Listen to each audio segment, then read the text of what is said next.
Picture yourself standing on a street corner in Shanghai, the year 2024.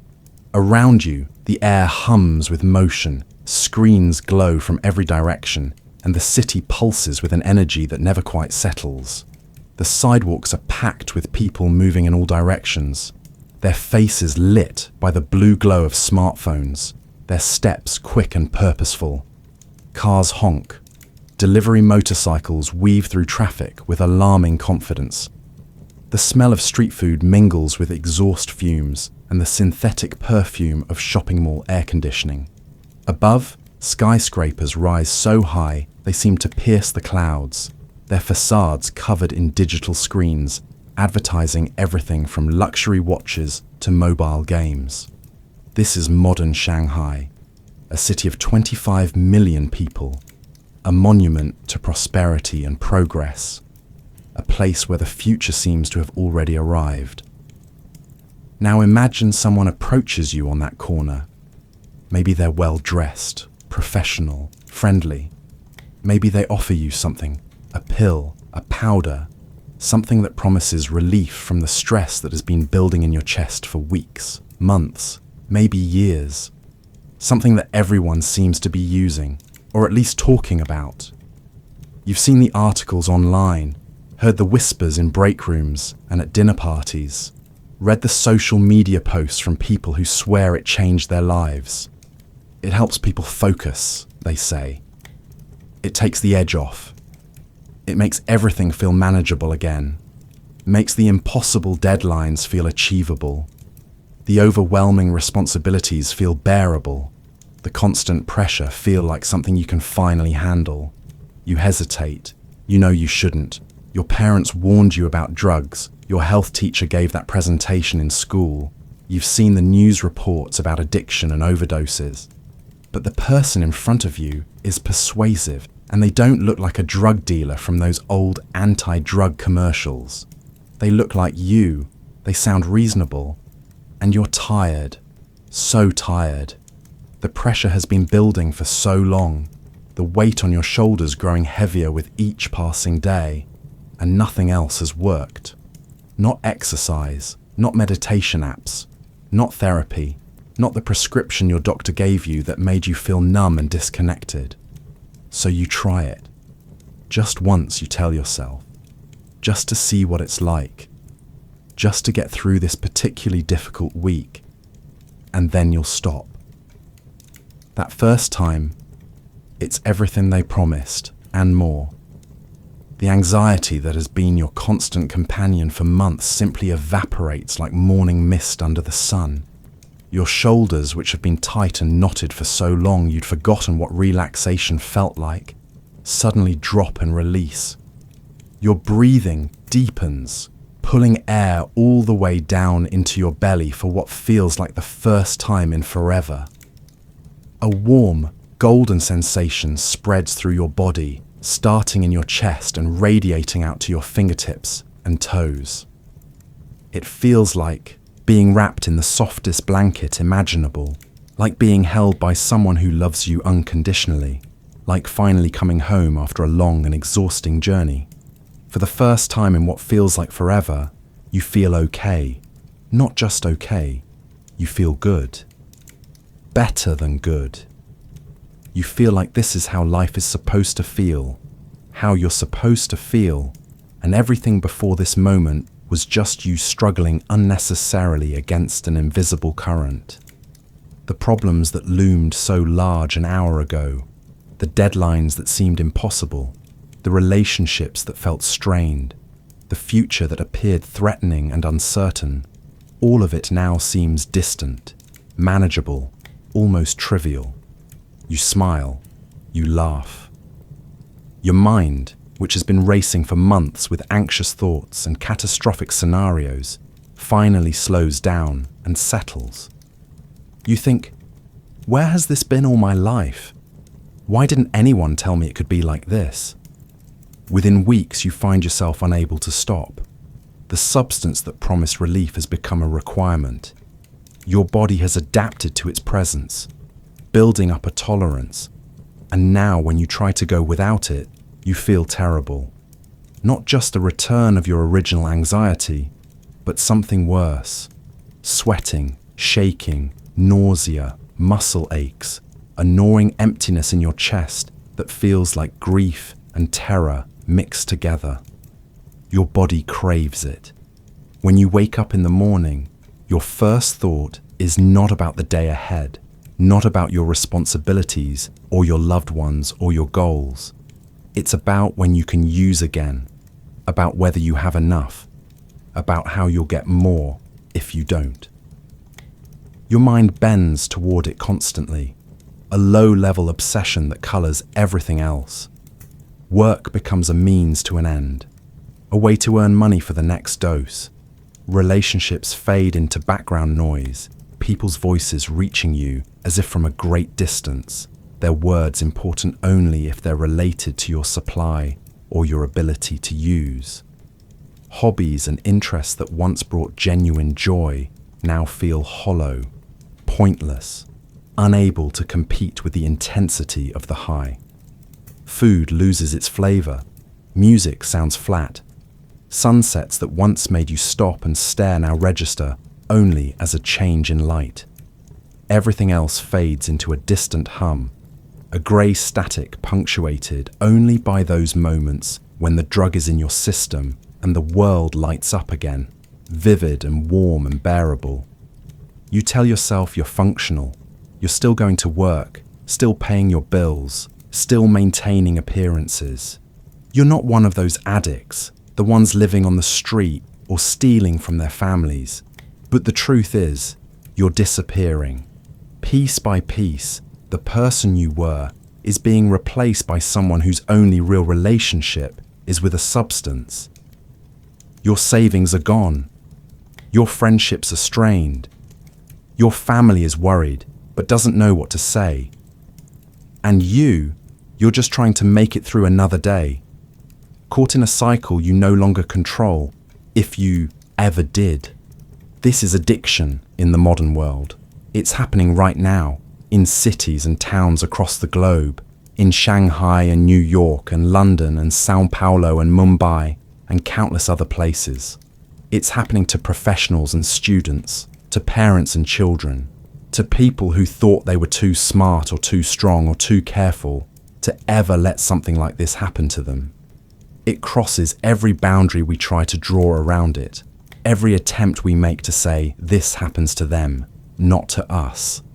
It's a crisis that kills more than 100,000 Americans each year, that destroys families and communities, that costs economies trillions of dollars, that fills emergency rooms and prisons and morgues. But the story you're about to hear is not modern at all. It happened nearly 2 centuries ago, in the same land where Shanghai now towers into the sky, where the Huangpu River still flows past gleaming skyscrapers, where millions of people navigate their daily lives in one of the world's most dynamic cities. 2 centuries ago, that same location was part of an empire that had stood for thousands of years. An empire renowned for its philosophy and poetry, for its innovations in art and science, for its sophisticated systems of governance and trade. An empire that seemed to both its rulers and its people eternal and unshakable. And yet that empire, the Qing dynasty, was brought to its knees not primarily by invading armies, though they came, not by natural disasters, though there were those too, not by internal rebellion, though massive uprisings would tear through it. It was brought low by something that arrived in wooden chests from across the sea, something that seemed, at first, like just another commodity in the vast web of global trade. Opium, a drug so pervasive that by the mid-19th century, credible estimates suggest that 1 in 3 Chinese adults had tried it. A substance so addictive that millions found themselves utterly unable to stop using it, even as it destroyed their health, their families, their futures.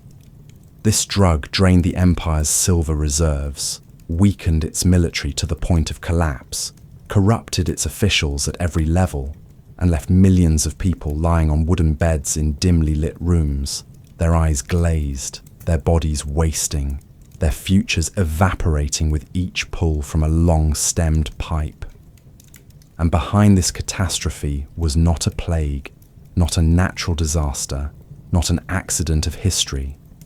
It was a calculated economic strategy by one of the world's most powerful empires, Britain, which saw in China's addiction a solution to its own financial problems, a way to balance the books, to extract wealth from a nation that otherwise wanted nothing Britain had to offer. Tonight, we're going to move slowly through this story, letting each chapter unfold at its own pace, feeling the weight of each decision, each consequence. We'll walk through smoky opium dens, where men from every level of society reclined on hard ceramic pillows, their lives measured not in achievements, but in the number of pipes they could afford, in the hours they could stay suspended in that warm, artificial peace. We'll stand in the marble halls of government buildings where officials debated what to do about the crisis, even as some of them were addicts themselves, even as the very discussions were shaped by the fog of the drug they claimed to oppose.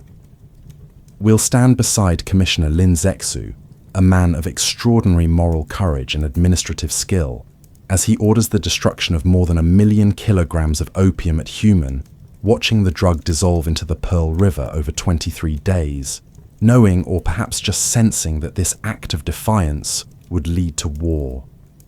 We'll feel the tremors as British warships, technologically superior in every way that mattered for warfare, bombard Chinese forts that had stood for generations, forts built to defend against land armies, and now rendered obsolete by ships that could fire from distances Chinese cannons couldn't match. We'll witness the signing of treaties that would come to be known, even by those who imposed them, as profoundly unequal. Treaties that forced China to pay for its own humiliation, to open its ports to the very trade that was destroying it, to cede territory that would remain under foreign control for more than a century. We'll watch as the crisis deepened, as domestic opium production replaced foreign imports, as the very people who had been victimized by the drug trade became its perpetrators, growing poppies in their own fields, processing the sap in their own villages, selling the finished product to their own neighbors. And then, as we reach the end, we'll look forward to our own time and ask ourselves a question that should make us deeply uncomfortable, that should keep us awake at night with its implications. Are we living through history's repetition? Is the fentanyl crisis that grips North America today simply the Opium Wars in reverse, with the roles inverted, with China now in the position Britain once occupied, with chemicals flowing from Chinese manufacturers to Mexican cartels to American streets, leaving death and devastation in their wake? And if we are witnessing a parallel, what can we learn from what happened to China? What mistakes must we avoid? What solutions might we find in the ruins of that earlier catastrophe? But before we can understand any of that, before we can draw any meaningful parallels or extract any useful lessons, we need to go back. Back to a time when China was not weak, not addicted, not desperate. We need to see what the Qing Empire looked like in its prime, what it had to lose, why the fall was so catastrophic. We need to understand the civilization that existed before opium changed everything. The 18th century was, for the Qing dynasty, a period of remarkable strength and prosperity, an era that would later be remembered as a golden age.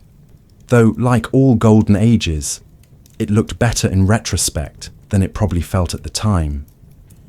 The empire stretched across vast territories, from the rice paddies and tea plantations of the south, where the humid air smelled of wet earth and green growing things, to the steppes of Mongolia in the north, where the wind howled across endless grasslands, and the sky seemed to go on forever.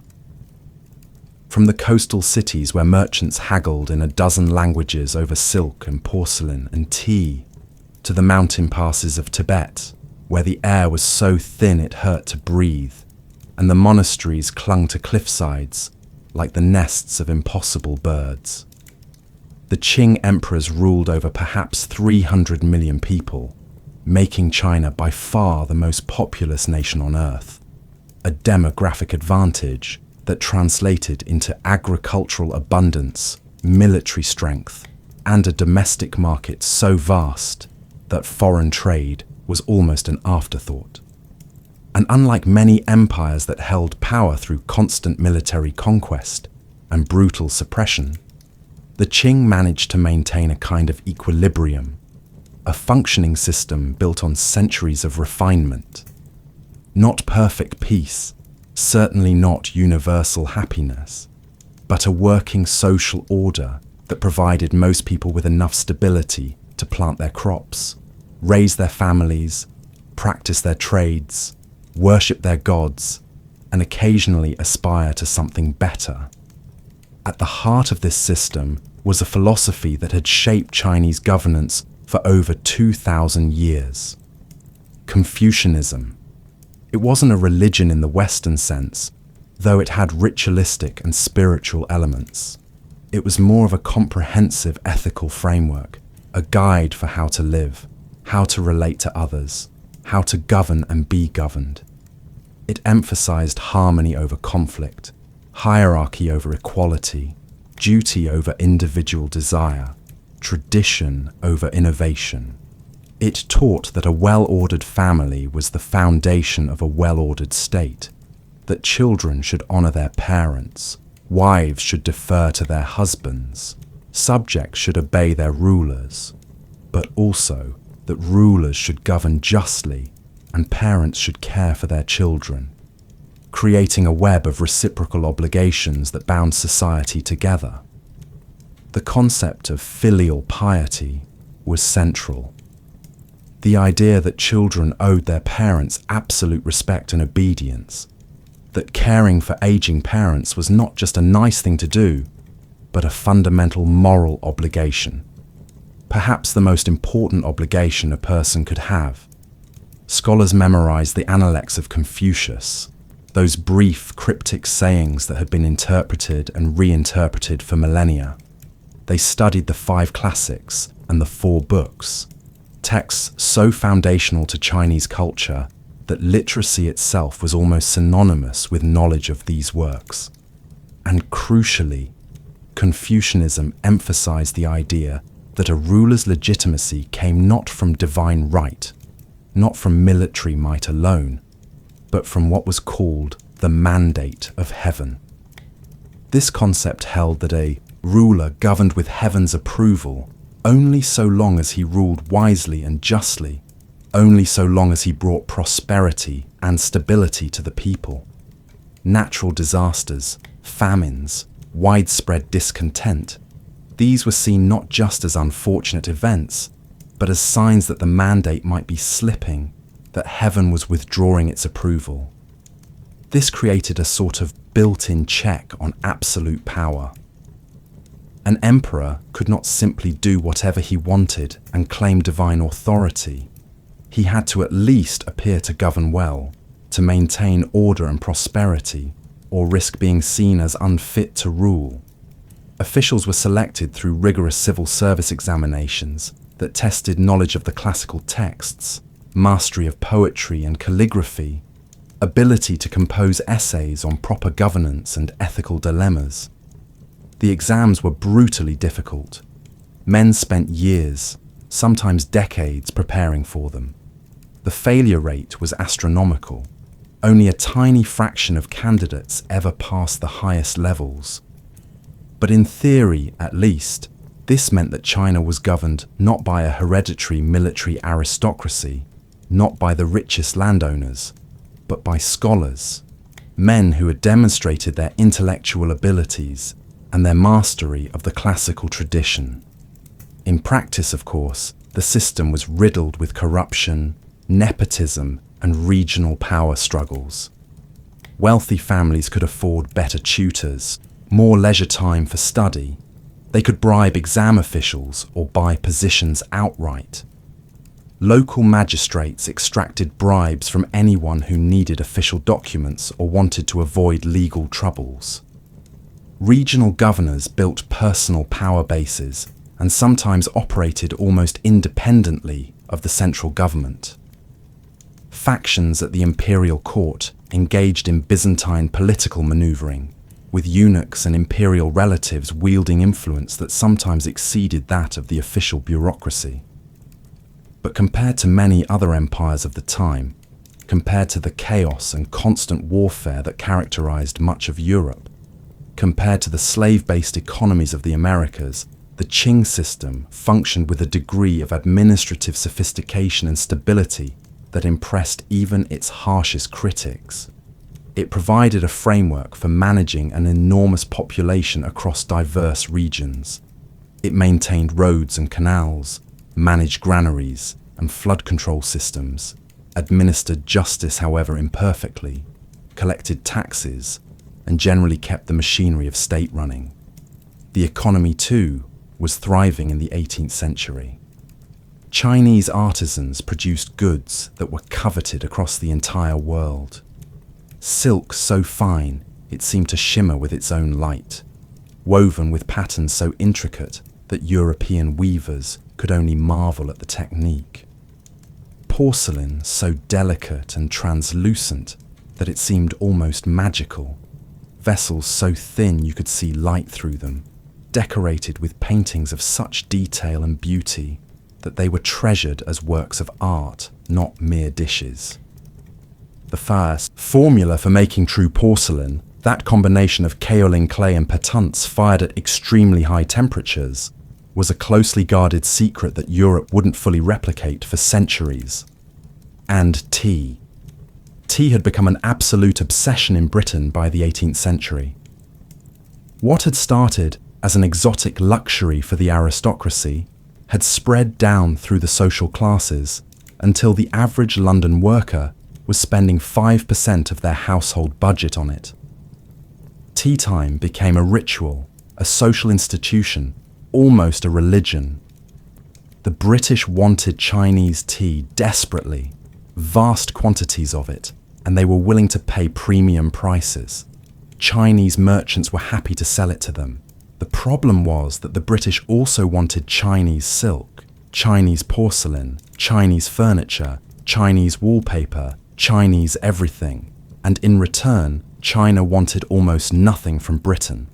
British wool. The climate in most of China made it unnecessary, and besides, Chinese silk was superior. British manufactured goods. Chinese craftsmen produced better quality items. British technology. The Chinese had been printing books, using gunpowder, and navigating with compasses centuries before Europe. Innovations that had taken Europe by storm often turned out to have been invented in China long ago. The Qing court looked at what Britain had to offer and was politely uninterested. This created a massive trade imbalance that was, from the British perspective, utterly infuriating. Silver flowed out of Britain and into China in enormous quantities. Payment for all those tea chests and porcelain crates. The silver didn't come back. It accumulated in Chinese treasuries and private hands. British merchants found themselves in the uncomfortable position of having to bring cartloads of silver to China, trade it for goods, and then watch their profits measured in tea and silk that needed to be shipped back to Europe and sold, while the silver they'd brought stayed in China. This drained Britain's precious metal reserves and made the entire trading relationship feel like a loss, even when the actual sale of Chinese goods in Britain was wildly profitable. The East India Company, the massive trading corporation that effectively governed British India and controlled Britain's trade with Asia, was frantic to find something, anything, that the Chinese would buy in quantities large enough to balance the books. They tried British manufactured goods. No interest. They tried raw materials, limited demand. They tried items from other parts of Asia, modest success, but not nearly enough. And then they hit upon the perfect commodity, opium. But we're not there yet. First, we need to understand that opium was not new to China. It had not been unknown, had not been treated as some alien invasion, at least not at first. Opium had been used in China for centuries, probably since the Tang dynasty in the 7th or 8th century, brought to the country by Arab traders as part of the vast web of commerce that stretched along the Silk Road. In its early uses, opium was primarily medicinal. Taken orally in carefully measured doses, it was an effective painkiller, one of the few truly effective painkillers available in a world without aspirin or anesthesia. It could quiet a persistent cough, settle a troubled stomach, ease the symptoms of dysentery, help someone sleep through the pain of an injury or illness. Chinese physicians understood its properties, included it in their pharmacopoeia, prescribed it when appropriate. It was expensive, relatively rare, and generally treated with the same cautious respect given to other powerful medicines. Users understood that it could be dangerous if misused, that taking too much could lead to unconsciousness or even death, but when used properly, it was a valuable tool. For centuries, opium remained exactly that, a medicine, useful but not particularly controversial, certainly not the scourge it would become. What changed everything, what turned opium from a medicinal plant into an instrument of mass addiction and imperial collapse, was the method of consumption. Smoking. In the 17th century, tobacco arrived in China from the Americas, part of the Columbian exchange that was reshaping the entire world. With tobacco came the practice of smoking substances through pipes, a method of drug delivery that had been used in the Americas for centuries, but was novel in Asia. Chinese people took to tobacco enthusiastically. Smoking became a social activity, a habit, a pleasure. It didn't take long, probably just a few decades, for someone to realize that mixing tobacco with opium created a far more potent and pleasurable effect. The opium, when burned along with the tobacco and inhaled, produced a high that oral consumption never could match. The effects came on faster, felt stronger, more euphoric. And it didn't take much longer for people to realize that smoking pure opium without the tobacco was even better, delivering an experience that quickly became the standard, the gold standard of pleasure for those who could afford it. Unlike eating opium, which produced a slow, muted effect that took time to build and lasted for hours in a sort of gentle haze, smoking delivered the drug directly to the bloodstream through the lungs. The high was immediate. Within seconds of inhaling, the drug reached the brain. The rush was intense, overwhelming, deeply euphoric. Users described a sensation of floating, of all weight lifting from their bodies. They described warmth spreading through their limbs like liquid sunshine. They described all their anxieties and pains dissolving into a soft, golden haze where nothing hurt and nothing mattered except the exquisite pleasure of the moment. Time seemed to slow, to stretch, to lose its usual urgency. Worries became distant, abstract, unable to penetrate the bubble of peace the drug created. For people living in a world of constant toil and precarious survival, where most lives were bounded by hard work, limited opportunities, and grinding poverty, this glimpse of what felt like paradise was irresistible. Just a few pipes could transport you from a life of exhaustion and anxiety to a world where everything was soft and beautiful and bearable. The problem, of course, the inevitable tragic problem, was that this feeling didn't last. An hour, maybe two, and then the effects began to wear off. The world came rushing back in, harsh and cold and overwhelming. And the contrast between the drug state and the normal state made normal life feel worse than it had before, emptier, greyer, more painful. And the more you smoked, the more you needed to smoke to achieve the same effect. Your body adapted to the presence of the drug, building up tolerance, changing its neurochemistry to compensate. Doses that once sent you soaring now barely took the edge off. You needed more, always more, just to feel normal, just to function.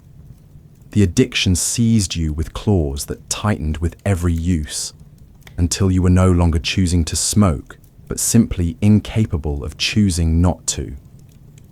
What began as an occasional indulgence for wealthy scholars and merchants, men who could afford the expensive imported opium, and who had the leisure time to spend hours in contemplative relaxation, quickly spread through Chinese society.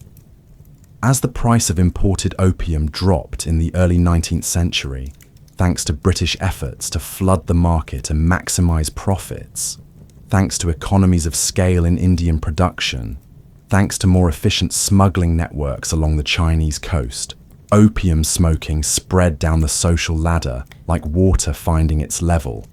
By the 1830s, it was no longer just the elite who were smoking. Soldiers smoked, weakening the military that was supposed to defend the empire. Farmers smoked, neglecting their fields during crucial planting and harvesting seasons. Laborers smoked, unable to maintain the strength and focus their work required. Government officials at every level smoked, their judgment clouded, their integrity compromised, their effectiveness destroyed. Even women, though their use was less openly discussed and more heavily stigmatized, even they began to smoke, sometimes introduced to the habit by husbands or fathers, sometimes seeking escape from lives that offered little freedom or pleasure. The Qing government, whatever its failings, was not blind to what was happening. Officials could see the effects in their own families, their own communities. They received reports from across the empire describing the devastating social and economic impacts. As early as 1729, nearly a century before the First Opium War, the Yongzheng Emperor issued an edict banning the sale and consumption of opium. The edict was clear enough in its intent, but vague in its language, and impossibly difficult to enforce. Local officials were supposed to crack down on opium use, but many of them were users themselves, or they received bribes from dealers, or they simply lacked the resources and manpower to actually stop the trade. Later emperors tried again, issuing increasingly harsh edicts with increasingly severe penalties. Opium dens were raided, though they usually reopened within days or simply moved to new locations. Dealers were arrested, sometimes executed, but there were always more dealers willing to risk death for the enormous profits. Addicts were sometimes subjected to brutal withdrawal treatments, locked in cells or bound to beds, while they sweated and shook and vomited their way through the agonizing process of detoxification. These treatments killed as many as they saved, and even the survivors often relapsed within days or weeks of release, unable to resist the siren call of the drug. But none of it worked. The demand was too high, driven by millions of people whose bodies screamed for the drug, whose lives had become organized entirely around obtaining and using it. The profits were too enormous, measured in tons of silver, enough to make men risk everything for a chance at wealth. And the British, who controlled the supply through their domination of India, had absolutely no intention of stopping. They had finally found a product that China wanted, or at least a product that millions of Chinese people wanted desperately, and they were going to exploit that demand for everything it was worth. By the early 1800s, the British East India Company had essentially turned India, particularly the fertile regions of Bengal and Bihar, into an opium factory. In those plains, where the soil was rich and the climate perfect for poppy cultivation, vast fields of opium poppies swayed in the breeze, their delicate flowers pink and white and purple, beautiful in a way that belied the suffering they would cause. The poppies were tended by Indian farmers who had little choice but to grow what the British demanded. The company had systems in place, a bureaucratic machinery that compelled cultivation through a combination of debt, contractual obligation, and the simple reality that refusing meant losing your land or your livelihood. When the poppies bloomed and then began to wilt, the farmers would make small incisions in the seed pods, carefully slicing without cutting too deep. From these cuts, a milky white sap would ooze out, thick and sticky. This was raw opium. The farmers would scrape off the dried sap, collect it, and deliver it to company agents. The opium was then processed, refined, mixed with other ingredients to create the perfect consistency, shaped into balls, wrapped in poppy petals for protection, and packed into wooden chests weighing about 60 kilograms each, roughly 130 pounds. These chests were shipped to the Chinese coast, thousands of them every year, forming an armada of addiction. Officially, the East India Company did not sell opium directly to Chinese buyers. That would have been too scandalous, too openly illegal, too difficult to defend before Parliament and the British public, some of whom were beginning to raise moral objections to the trade. Instead, they sold the opium at auction to private merchants, often called country traders, who operated with a semi-official status.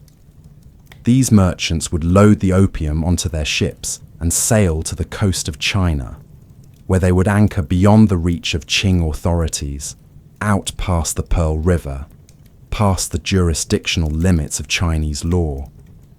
These ships became floating warehouses, permanent stations for the opium trade.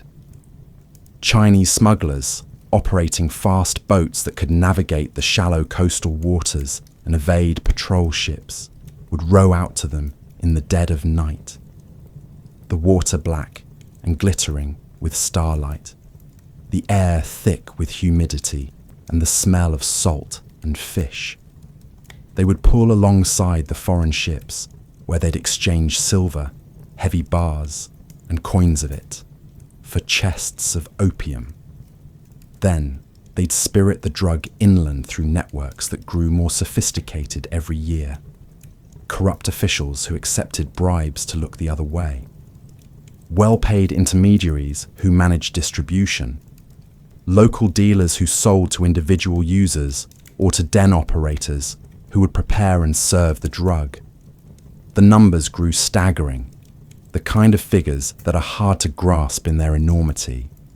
In 1799, about 4,000 chests of opium entered China each year, already a huge amount, representing hundreds of thousands of doses, enough to addict tens of thousands of people. By 1820, that number had risen to 10,000 chests annually. By 1838, it was 40,000 chests per year, representing more than 2.5 million kilograms of opium flooding into the country every single year. To put that in perspective, that's equivalent to 5.5 million pounds of the drug, enough to supply millions of users with daily doses, enough to touch virtually every community in the coastal regions and many in the interior. And with each chest that arrived came more addiction, more families destroyed, more silver leaving China to flow into British hands, more officials compromised by bribes or their own addiction, more soldiers too weak and dazed to perform their duties.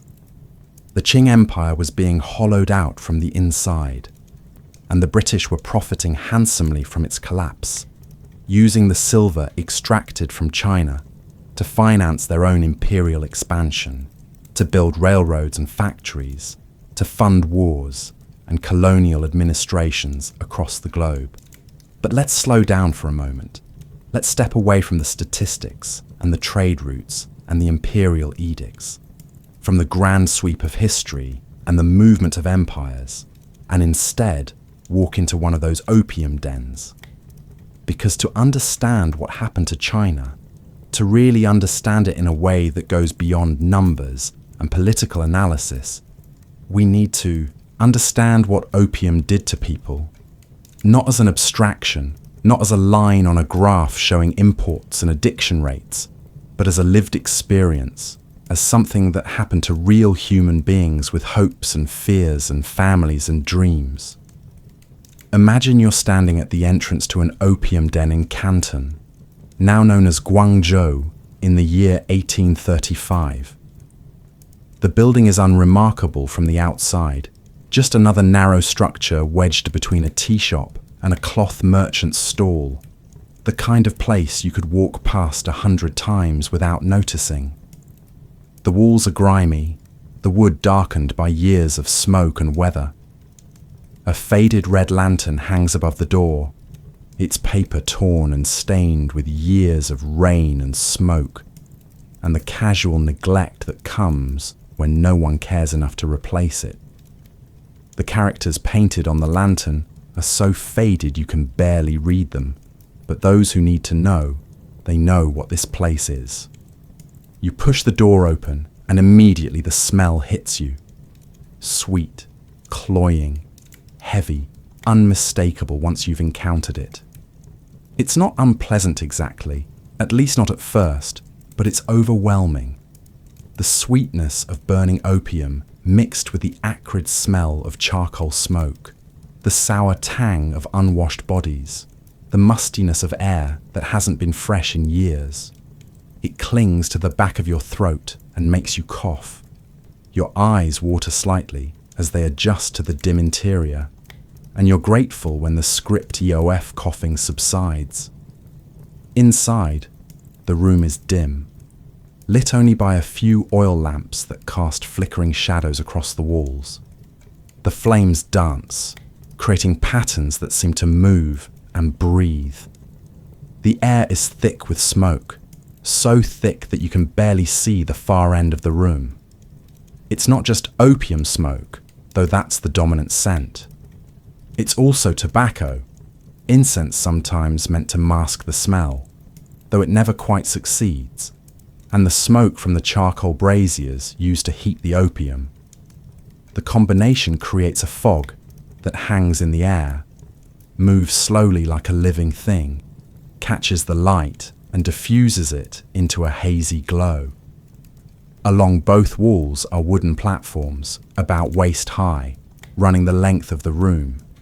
They're covered with thin straw mats that have seen better days, worn smooth in some places, frayed and torn in others. On these mats are hard ceramic pillows, shaped like small drums or rectangular blocks, their surfaces cool to the touch. These aren't meant to be comfortable in the way your pillow at home is comfortable. They're functional, designed to prop up your head at the right angle for smoking, to position your mouth correctly over the pipe, to allow you to lie on your side for hours without your neck cramping too badly.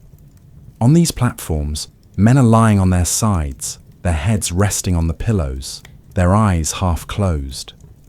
The positions are almost identical, repeated down the length of the room like a series of mirror images. Left side down, head on pillow, right arm, extended holding the pipe over the lamp. It's the classic position, the only practical way to smoke opium from the traditional pipe. Some are dressed in the silk robes of scholars, the fabric expensive even if it's dirty now, even if it's torn at the seams or stained with spilled wine and dropped food. Others wear the simple cotton tunics of labourers, the kind of clothes that can be washed in a river and dried on rocks, that can be worn until they fall apart, and then replaced with something equally plain.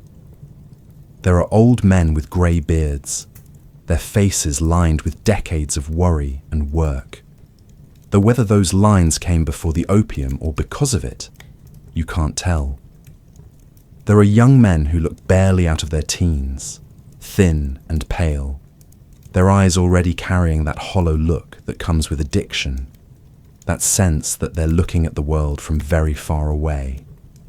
A few are talking in low, slurred voices, conversations that start and stop, thoughts expressed and then abandoned mid-sentence as the drug pulls their attention elsewhere. But most are silent, lost in their own private worlds, existing in that space between sleep and waking where the opium takes them. At the center of the room, tending a small charcoal brazier with practiced efficiency, is the pipe master. He's perhaps 50 years old, his face deeply lined, his fingers stained yellow from years of handling the drug. This is his domain, his kingdom of smoke and sorrow. He knows his craft with the precision of any master artisan. He takes a small ball of opium from a large jar, pinching off just the right amount. The opium is dark brown, almost black, sticky and thick, like tar or honey that's been left too long. It's already been processed, refined, cooked down from the raw sap into this concentrated form that's perfect for smoking. He holds it over the brazier, watching carefully as it heats. The opium begins to bubble and soften, becoming even more pliable. Too little heat and it won't vaporize properly. Too much and it burns, creating acrid smoke that tastes terrible and wastes the drug. He's done this thousands of times, maybe hundreds of thousands of times over the years, and his hands move with the automatic precision of long practice. When the opium reaches the perfect consistency, he rolls it onto the end of a long bamboo stick, pressing and shaping it until it's just the right size and form. Then, with a quick twisting motion, he transfers it to the bowl of an opium pipe. The pipe itself is beautiful in its simplicity, the kind of beauty that comes from perfect functionality rather than decoration, though some pipes are indeed decorated with jade and silver and intricate carvings. This one is plain, but perfectly made. A smooth bamboo stem about 2 feet long, as thick as a thumb, its surface worn smooth by thousands of hands and mouths. Near one end is a small ceramic bowl, more accurately called a pipe bowl, with a tiny hole in the top about the size of a pinhead. The opium sits over this hole, and when heated from below, it vaporizes and is drawn through the hole into the pipe and then into the user's lungs. The design is ancient, refined over centuries, impossible to improve upon. The pipe master hands the prepared pipe to a waiting customer, one of the men on the platforms who has lifted his hand slightly, a small gesture that says he's ready for another pipe. The customer takes it without a word, positions the bowl over the flame of the lamp on his platform, and inhales deeply. His eyes close, his whole body seems to relax, sinking deeper into the mat. The pipe bowl glows orange in the lamplight as the opium vaporizes. Smoke curls up from the bowl, from the customer's mouth and nose as he exhales. The man's eyes flutter closed completely. His shoulders, which had been tense, suddenly drop and release.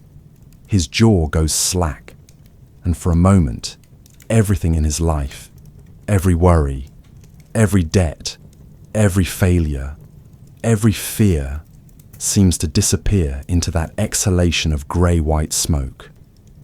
You might be wondering who these men are. What brought them here? Why are they lying on these mats instead of being at home with their families, at work supporting themselves, out in the world doing the things that people do? Some of them are here because they're in pain. Chronic physical pain from injuries that never healed properly, from illnesses that no doctor can cure or even properly diagnose, from the simple wear and tear of a life spent in hard labour that breaks the body down year by year. There are no antibiotics here, No surgery beyond the most crude procedures. No pain management beyond opium and alcohol. A man who breaks his leg badly might never walk properly again, and the pain might never fully subside. A woman with terrible arthritis that makes every movement agony has few options. Opium is the only effective painkiller they know, the only thing that makes their days bearable, that allows them to sleep at night without waking in agony every time they shift position. Others are here because they're stressed, because the weight of their lives has become unbearable and they need escape. Perhaps they're merchants who've lost money in bad investments or stolen shipments, watching their life savings evaporate and having no idea how they'll support their families. Perhaps they're officials facing corruption investigations, knowing that if they're found guilty, their entire clan will be disgraced, perhaps facing execution or exile to the frontier regions where life is harsh and short. Perhaps they're scholars who've failed the civil service exams for the third or fourth time, who've spent their entire youth studying and memorizing and practicing calligraphy, only to be told they're not good enough, that their dreams of office and respect are not going to be realized. The pressure to succeed in Qing China was immense, built into the very structure of society. Family honor depended on success. Parents sacrificed everything to give their sons the education that might allow them to pass the exams and bring prestige to the family name. Failure wasn't just personal disappointment. It was letting down your parents, your grandparents, your ancestors, going back generations, all of whom had worked and sacrificed so that you might elevate the family's status. That kind of pressure creates stress that modern people would find overwhelming, even with all our mental health resources and support systems. Without those resources, with the shame culture of Confucian society bearing down, many men simply cracked under the weight.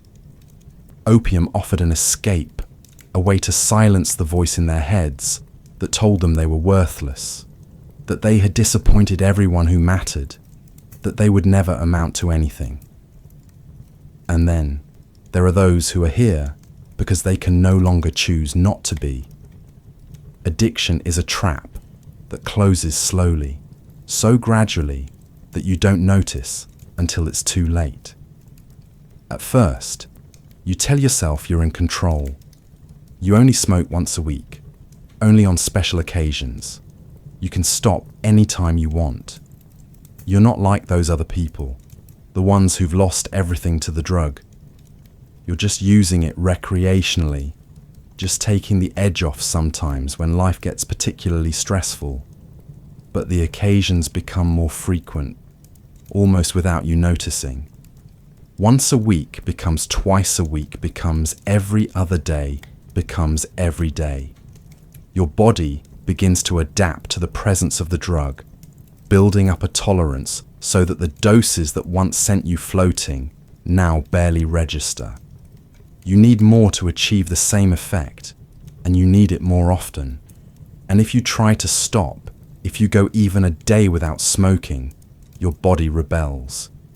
You sweat, cold sweat that soaks your clothes and makes you shiver even in warm weather. You shake, your hands trembling so badly you can barely hold chopsticks or a pen. Your stomach cramps, waves of nausea that leave you doubled over, sometimes vomiting nothing because you haven't been eating, haven't been able to keep food down. Your muscles ache as if you've been beaten, a deep, bone-deep pain that no position relieves. Your legs twitch and jerk involuntarily, making sleep impossible. Your eyes water, your nose runs. You feel cold and then hot and then cold again.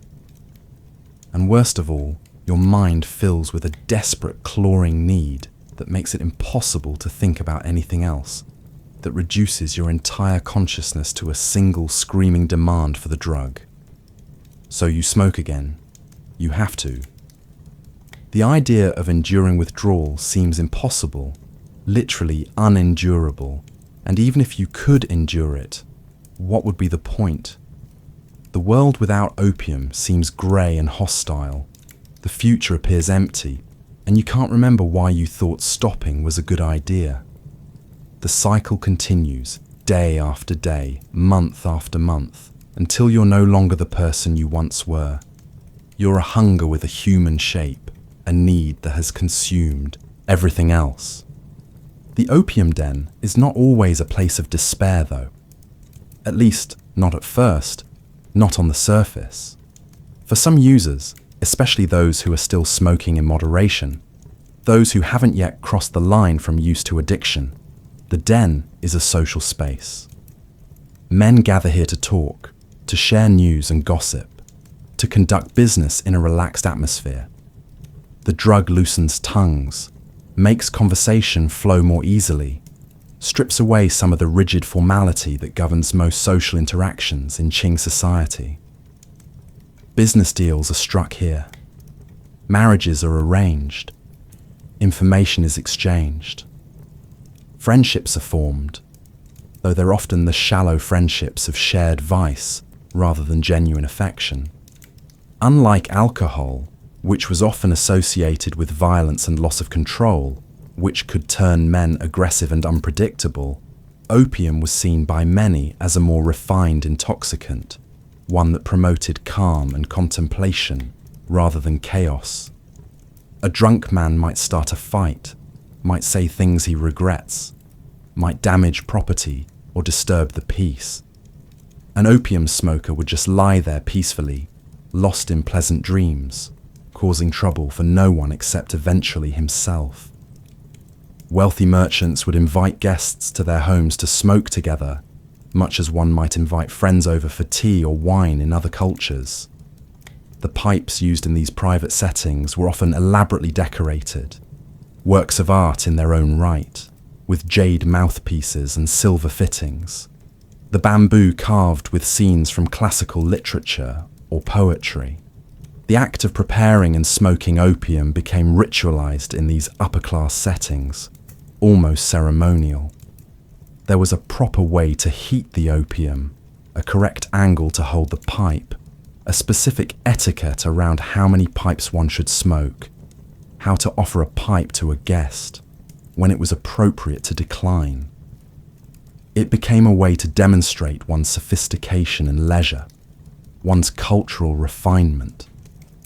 Scholars would smoke while composing poetry, claiming the drug enhanced their creativity and allowed them to access deeper states of consciousness. Painters would smoke before sitting down with brush and ink, saying it helped them see the world more clearly, perceive the underlying essence of their subjects. But this genteel image, this veneer of culture and refinement, was increasingly at odds with reality. By the 1830s, opium use had become widespread enough that it was no longer confined to the wealthy or the educated, no longer practiced, mainly in private homes, with expensive pipes and careful ritual. Street vendors sold lower quality opium to anyone with a few coins, opium that had been cut with other substances, adulterated to stretch the supply and maximize profit.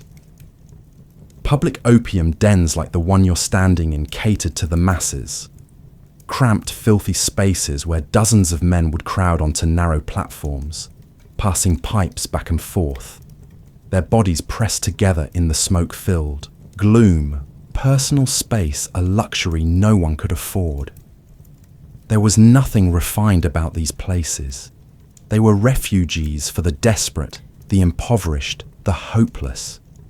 They were places where men went when they had nowhere else to go, when their families had given up on them, when their money was gone, but their addiction remained as strong as ever.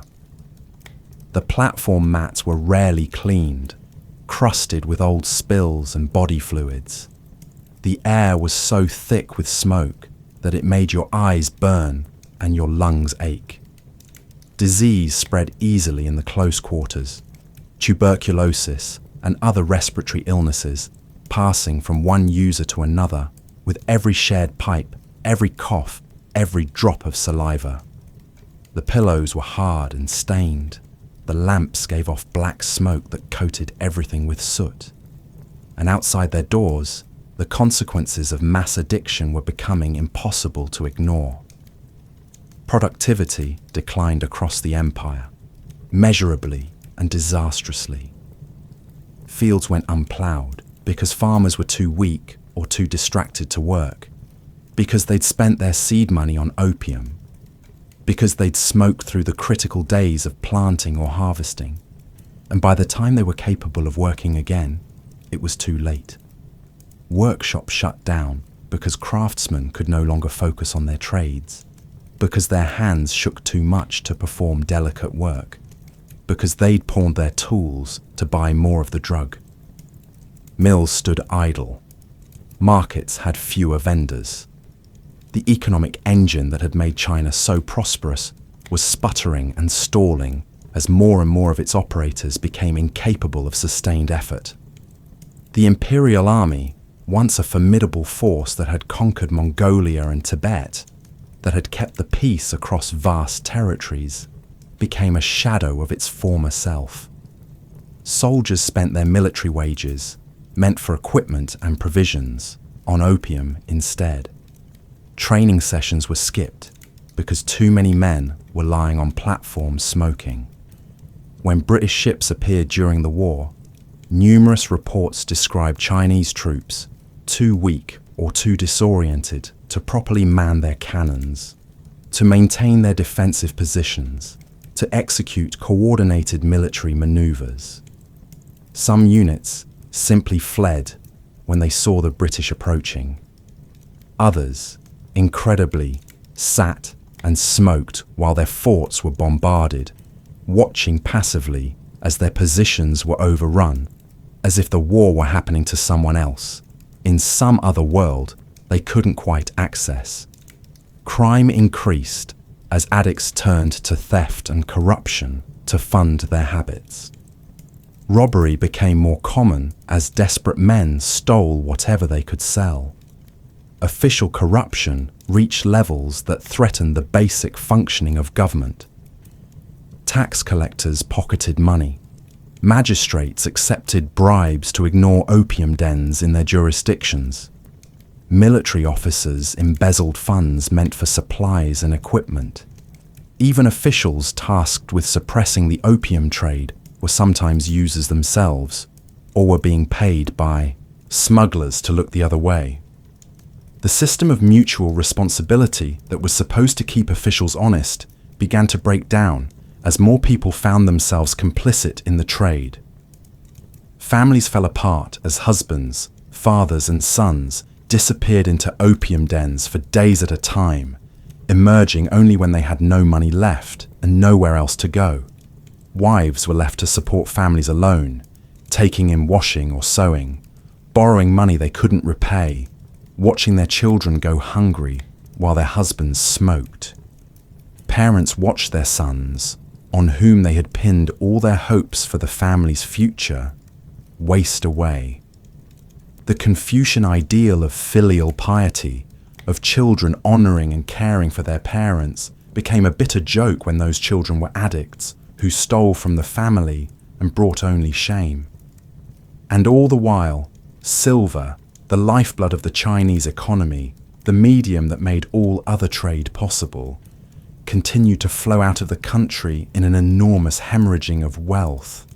Silver that had once been used to pay taxes, to buy food and supplies, to support trade within China, to provide the capital for businesses and farms, was now being drained away to pay for a drug that was destroying the nation from within. The balance of trade, which had favored China for centuries, suddenly reversed.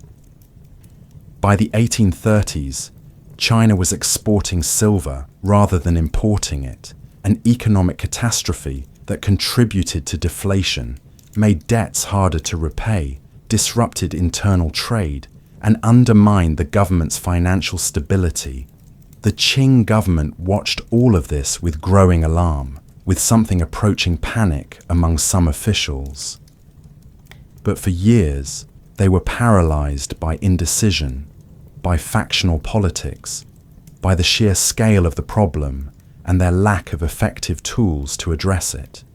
Some officials argued that opium should be legalized and taxed, turning the trade into a source of revenue for the state.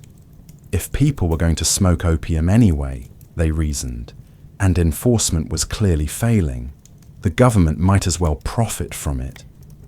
At least legal opium could be regulated, quality controlled, perhaps rationed. The tax revenue could help fund the very enforcement efforts needed to control the trade, creating a self-sustaining system. Others insisted that legalization would be a moral catastrophe, an admission of defeat, a betrayal of the fundamental Confucian values that were supposed to govern the state. How could the government claim to care about the welfare of the people while actively facilitating their addiction? How could officials look families in the eye and say they were protecting society while collecting taxes on the drug that was destroying it? It would be, they argued, like a parent selling poison to their own children. Beyond the moral dimension, there were practical concerns. Would legalization actually reduce smuggling, or would it simply expand the market, making opium more acceptable and drawing in new users who had previously avoided it because of its illegality? The debate dragged on year after year, while the crisis deepened with every season. Reports continued to pour in from provinces across the empire, each one more desperate than the last. The tone shifted from concern to alarm to something close to desperation. And then, in 1838, after years of dithering and debate, Emperor Daoguang made a decision. He would send a man to Canton, the epicenter of the opium trade, the port where most of the drug entered China, the city where the problem was most acute. He would send a man known for his incorruptibility and his ruthless efficiency, a man with a reputation for getting things done regardless of whose interests were threatened, to end the opium trade once and for all. That man was Lin Zexu. Lin Zexu was not a warrior, not a general accustomed to military campaigns. He was a scholar, a product of the civil service examination system that had shaped Chinese governance for over a millennium. A man who had spent his life studying the Confucian classics, mastering the arts of calligraphy and poetry, and rising through the ranks of the imperial bureaucracy through a combination of genuine talent and extraordinary dedication to public service. He was 53 years old when the emperor appointed him Special Imperial Commissioner with extraordinary powers to suppress the opium trade, an appointment that came with more authority than most officials could ever hope to wield. The emperor was essentially giving Lin the power to do whatever he deemed necessary to override local authorities, to command military forces, to negotiate with foreigners, to take any action required to solve the crisis. Lin took the appointment with the seriousness it deserved. Before leaving Beijing, he met with the emperor 19 times, an almost unprecedented level of direct consultation that demonstrated how seriously both men took the situation. These meetings weren't just briefings. They were strategic planning sessions, opportunities for Lin to gather intelligence, to understand the emperor's expectations, to ensure he had the resources and authority he would need, to prepare for what everyone knew would be an extraordinarily difficult mission. The emperor didn't just want the opium trade reduced or controlled. He wanted it ended, completely, forever. Lin travelled to Canton with a small entourage, deliberately avoiding the usual pomp and ceremony that typically accompanied high officials. No large retinue of servants and guards, no elaborate palanquin carried by a dozen men, no trumpets and drums announcing his arrival. He wanted to signal that this was not a normal assignment. not just another administrative posting where he would collect his salary and maintain the status quo. This was a crisis, a national emergency, and he intended to treat it as such. He wanted to move quickly, to catch people off guard before they could prepare their usual excuses and defenses. When Lin arrived in Canton in March 1839, the foreign merchants, the Chinese dealers, the corrupt officials, everyone involved in the trade knew something was different. This was not going to be another crackdown that amounted to a few raids and some stern warnings before everything went back to normal. Lin moved with a speed and decisiveness that shocked everyone. Within days of arriving, he had summoned the foreign merchants, the men who controlled the opium trade, the representatives of British and American trading houses who operated from the factories, the walled compounds along the waterfront where foreigners lived and conducted their business. He demanded, in clear and unmistakable terms, that they surrender every ounce of opium in their possession. Not just their current stock in the warehouses on shore, not just a token amount to satisfy official requirements. Every particle of opium, as he would write in his proclamations. Everything they had stored on ships anchored offshore, miles away from Canton in international waters where they thought they were safe. Everything they had hidden in warehouses scattered across the region. Everything they had in transit. Everything. And he made it clear, with a clarity that left no room for misunderstanding, that failure to comply would result in severe consequences. He didn't specify exactly what those consequences would be, and that uncertainty was perhaps more frightening than any specific threat. The merchants hesitated. They looked at each other, uncertain, caught between their desire to protect their property and their beginning awareness that this official might be different from all the others they dealt with before. They had heard threats before. Chinese officials had raided opium dens, arrested smugglers, issued stern proclamations about the evils of the drug and the determination of the government to suppress it. But nothing had ever really changed. The trade always continued. Money changed hands, bribes were paid, officials were placated or replaced, and within weeks or months, everything was back to normal. The merchants had reason to believe this time would be no different. Surely this was just another shakedown, just another official trying to extract bribes by threatening dramatic action he had no real intention of taking. They would negotiate, find a compromise, pay whatever needed to be paid and move on. They were wrong, catastrophically, tragically wrong. Lin wasn't interested in bribes. He couldn't be bought, a rarity in the Qing bureaucracy that made him both respected and feared.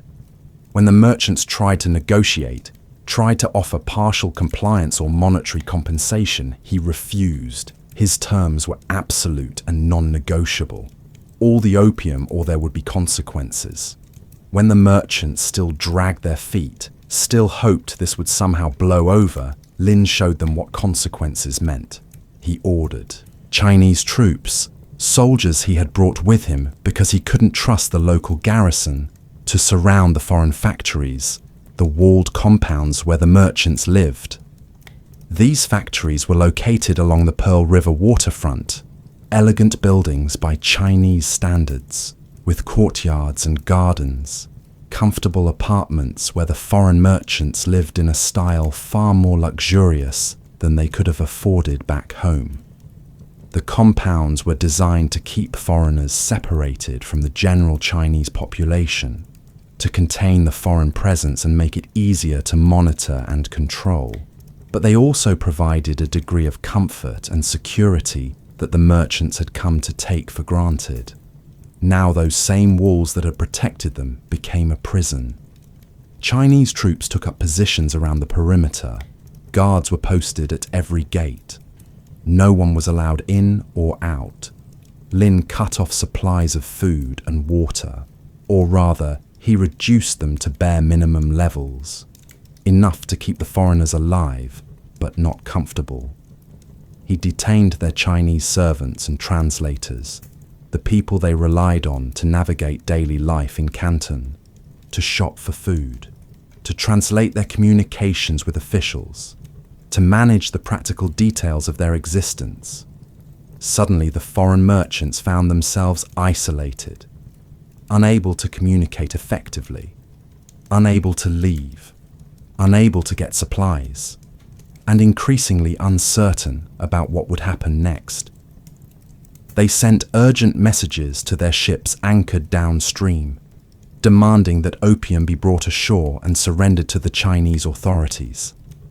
The messages conveyed growing panic. This wasn't a negotiation anymore. This was a confrontation with an official who seemed willing to let them starve if necessary, who showed no sign of backing down, who had the emperor's backing and therefore couldn't be simply bought or intimidated. The British Superintendent of Trade, Charles Elliot, himself became trapped in the factories. When he realized the seriousness of the situation, he made a decision that would have enormous consequences. He ordered the merchants to surrender all their opium, and he promised that the British government would compensate them for the loss. This was a crucial moment, one that would later be used to justify war. By promising government compensation, Elliot transformed the opium from private property of merchants engaged in an illegal trade into something like government property, a national interest that the British state had an obligation to protect. It was a legal and rhetorical move that would give the British government cover for military action, allowing them to argue they were protecting British subjects and British property rather than explicitly defending the drug trade. Over the course of several weeks, chest after chest of opium was delivered to the Chinese authorities. The surrender was dramatic, methodical, carefully recorded. Ships were rowed to shore, their holds opened, chests were unloaded and counted. Each chest was opened and inspected, its contents verified. Chinese officials kept meticulous records, documenting every delivery, every merchant, every amount. By the time the surrender was complete, Lin had confiscated more than 20,000 chests of opium, representing over 1 million kilograms of the drug, worth an estimated $40 million at the time, a sum that equals roughly $1 billion in today's currency when adjusted for inflation. It was an absolutely staggering amount, enough opium to supply millions of users for years, enough to keep the trade running for months, even if not a single new chest arrived. Now came the question that would define Lin's legacy and, in some ways, seal his fate. What to do with all this opium? The easiest thing would have been to sell it.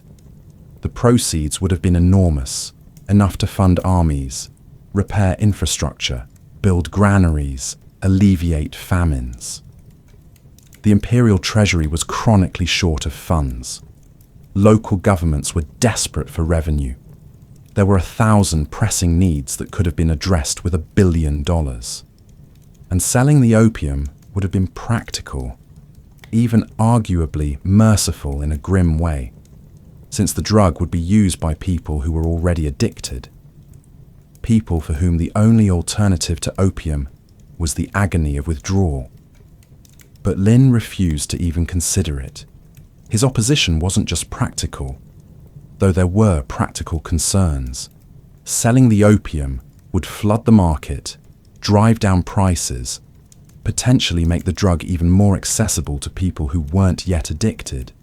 It would send a terrible message that the government talked about opposing opium, but was ultimately willing to profit from it when convenient. And it would make a mockery of everything Lin stood for, everything he had spent his career building, his reputation for incorruptibility and moral clarity. More than that, Lin's refusal was fundamentally moral.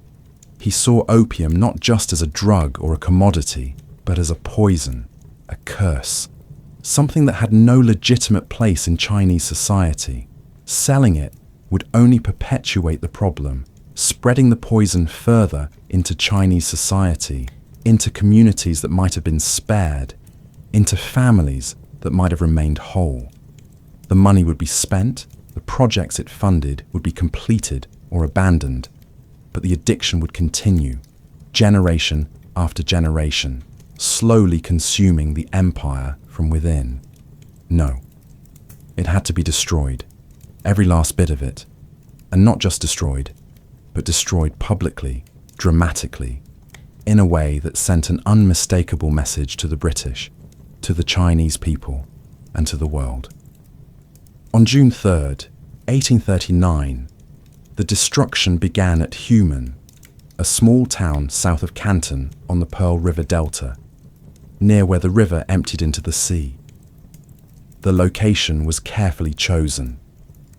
It was far enough from Canton to avoid the concentrated smoke and smell that would have created a public nuisance, but close enough to be accessible to allow officials and foreign observers to witness what was happening.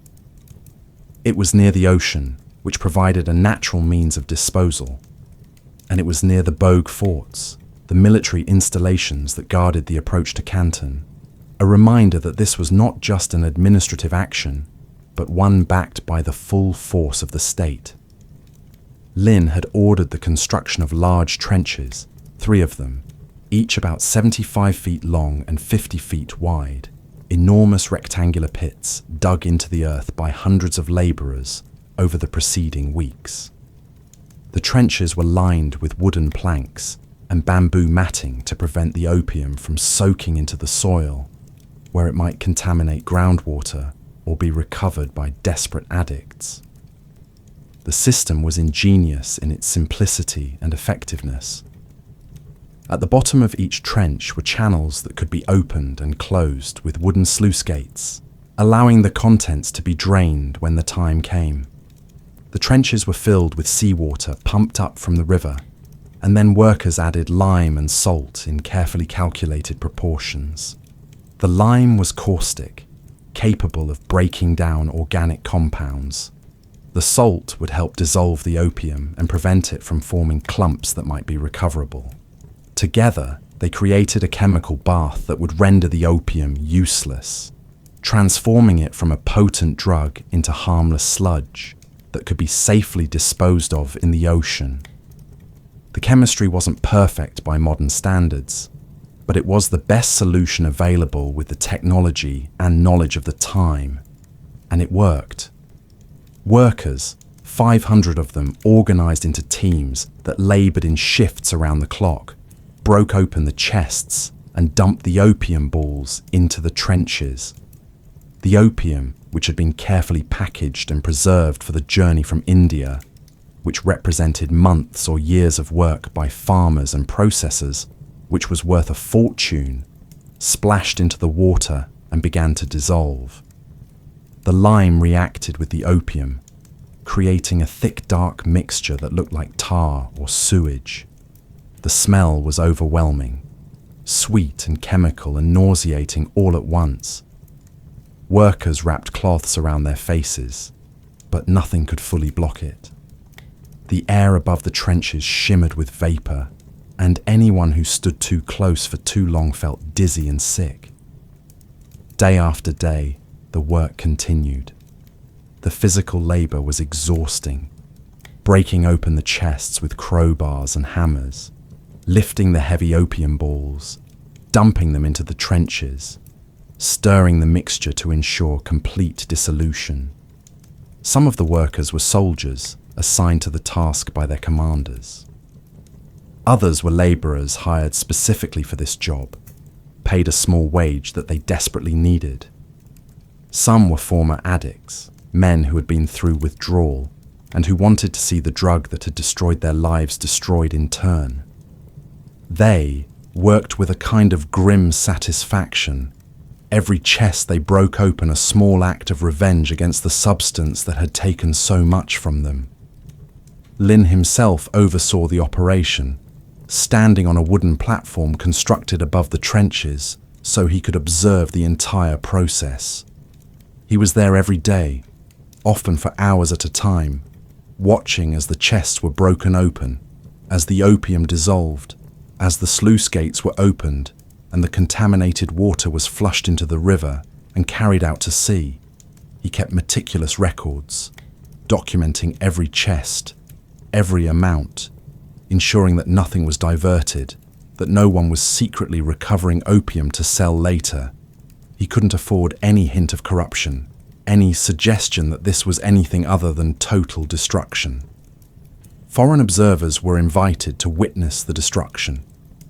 British and American merchants, journalists, even some diplomats, stood and watched as their property, or what they claimed was their property, was methodically destroyed.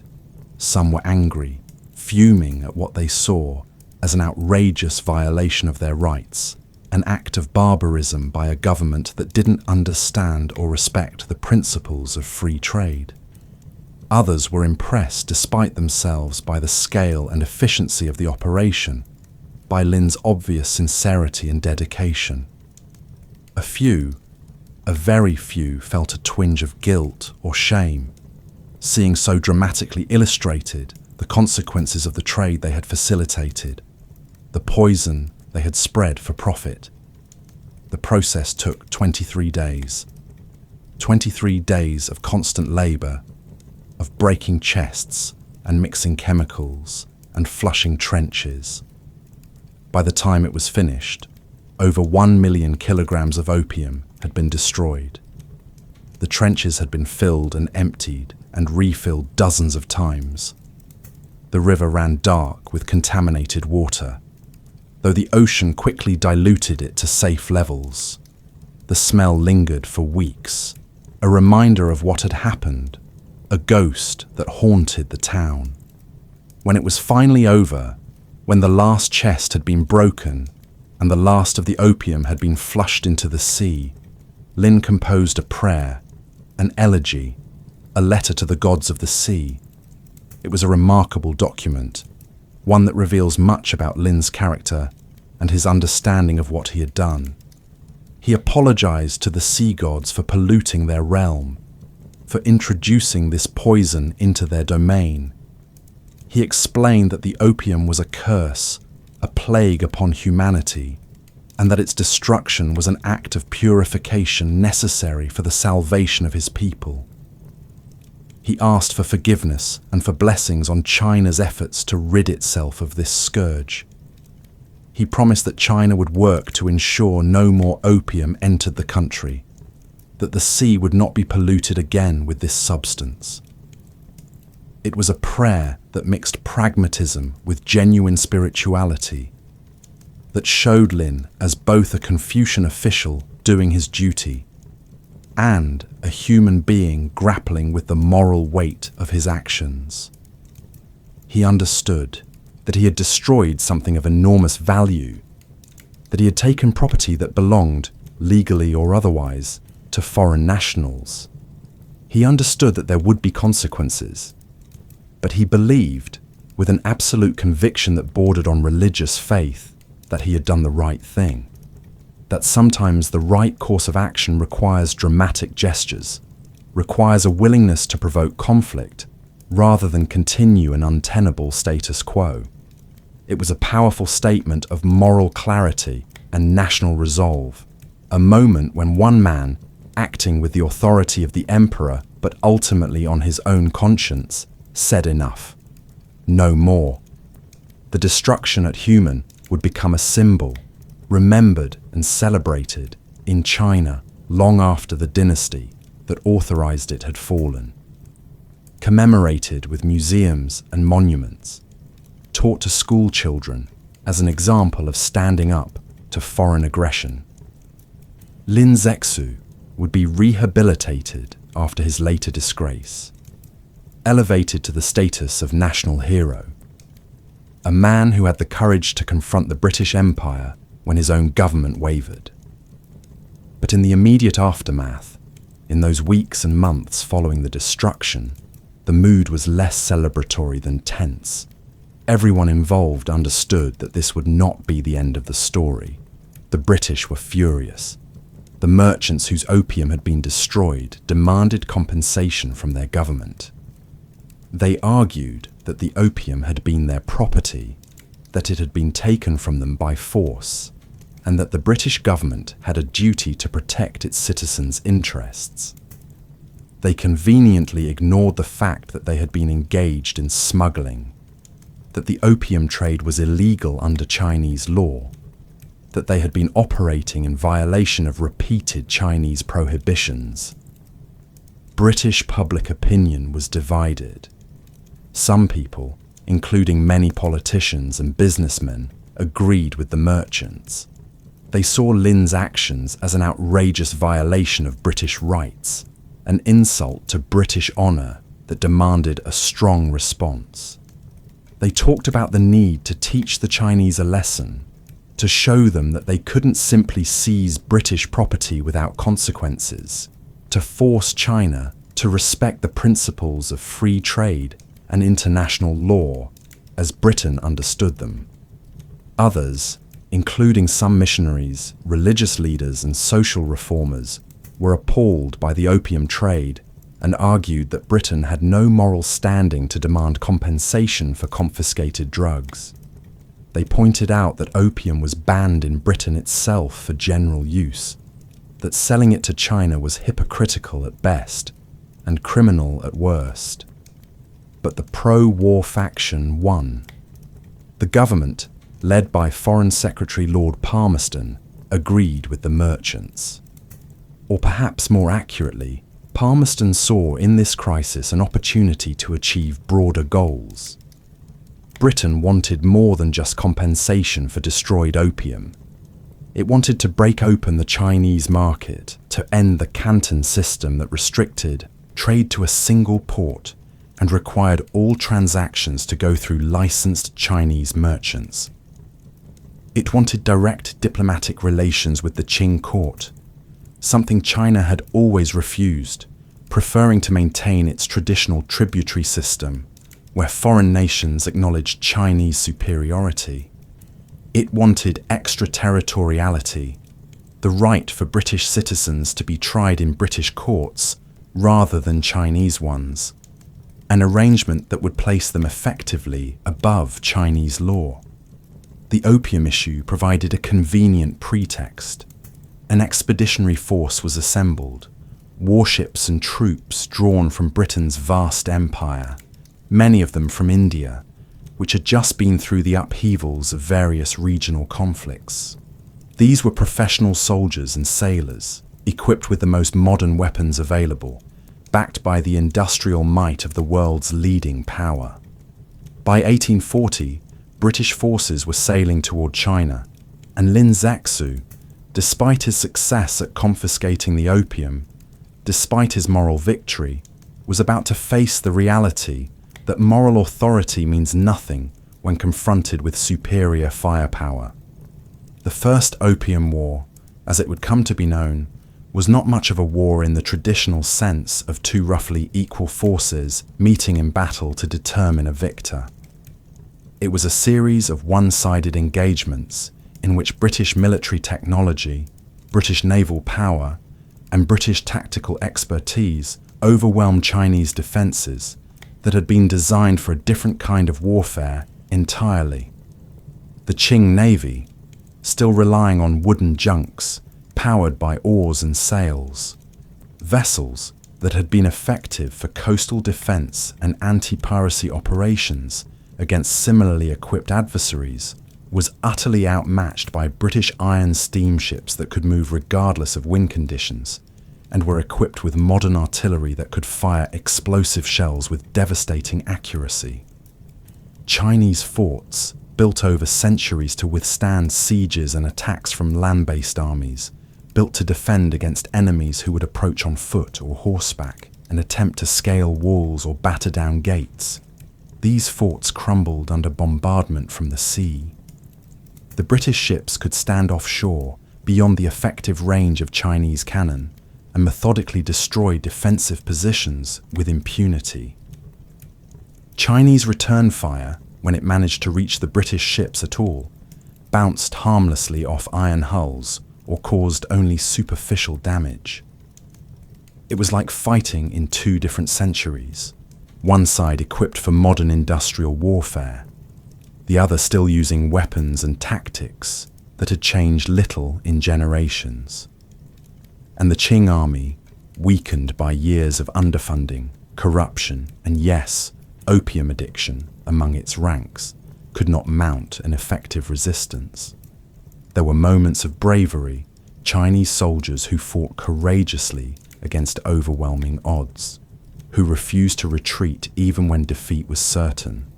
There were commanders who made tactically sound decisions with the forces at their disposal, but individual courage and tactical skill couldn't overcome the fundamental imbalance in military capability.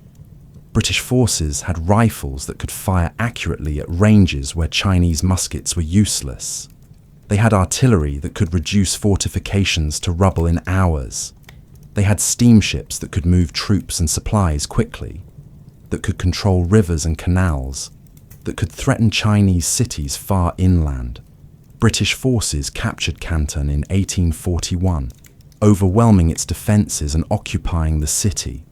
They then moved north along the coast, seizing ports and cities with shocking ease. Xiamen, Ningbo, Shanghai, one after another, these important commercial centres fell to the British. Each victory made the next easier as Chinese forces, demoralised by repeated defeats, began to lose the will to resist. Some units retreated without fighting, others surrendered after token resistance. The psychological impact of these losses was perhaps as significant as the military impact. The Qing dynasty had styled itself as the most powerful nation on earth, the centre of civilization, and now it was being humiliated by foreign barbarians, as the Chinese court called them. Barbarians with superior technology and unshakable confidence.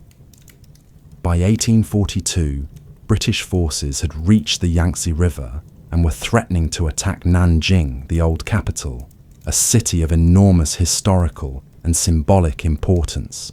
The Qing government, facing the prospect of total collapse, the capture of one of its most important cities, the potential for the war to spread even further inland, threatening the Grand Canal that was crucial for moving grain from the south to feed the north, sued for peace. The emperor authorized negotiations, though he couldn't bring himself to meet with the British directly, considering it beneath his dignity to treat with barbarians as equals. The Treaty of Nanjing, signed on August 29, 1842, was the first of what would come to be known throughout Chinese history as the unequal treaties. It was called unequal because its terms were entirely one-sided, imposed by the victorious British on a defeated China with no reciprocity, no balance, no respect for Chinese sovereignty or dignity. The treaty didn't create a relationship between equals.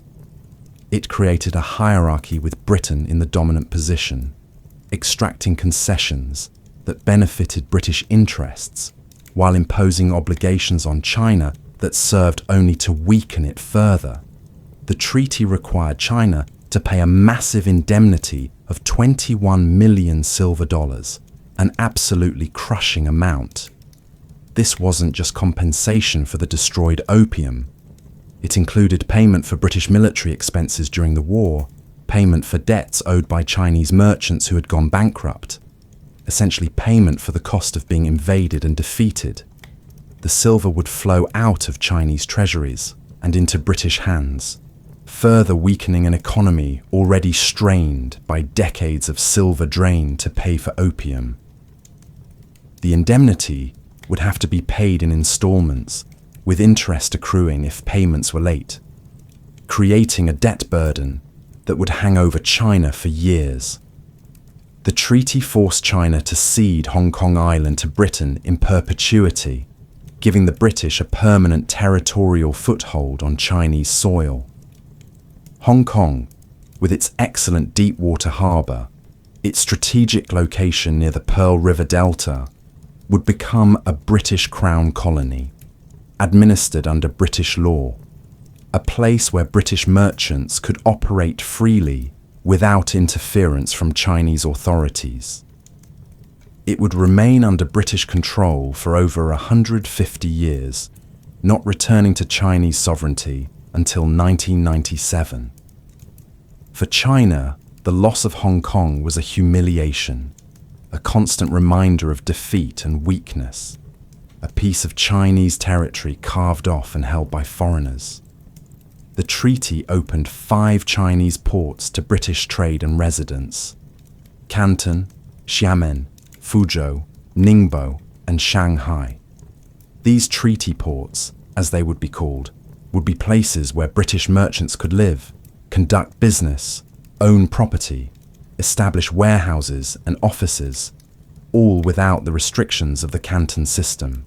Chinese officials in these ports would have to deal directly with British consuls, acknowledge British rights, permit British ships to come and go freely.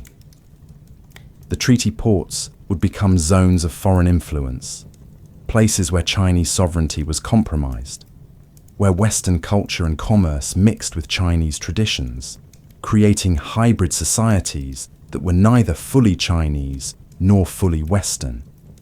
The treaty granted British citizens extraterritoriality, meaning that any British person accused of a crime in China would be tried in a British consular court under British law rather than facing Chinese justice. This was a profound violation of sovereignty. It meant that British nationals could commit crimes in China with relative impunity, knowing they would be judged by their own countrymen according to their own legal standards, rather than being subject to Chinese law. Chinese courts had no jurisdiction over foreigners. If a British merchant assaulted a Chinese person, if a British sailor killed someone in a drunken brawl, they would be tried by British officials who might be lenient, who might understand the crime differently, who might impose punishments far lighter than Chinese law would demand. And then there was the most favoured nation clause, perhaps the most insidious provision of all. This clause stated that if China granted any rights or privileges to any other foreign nation, those same rights would automatically extend to Britain.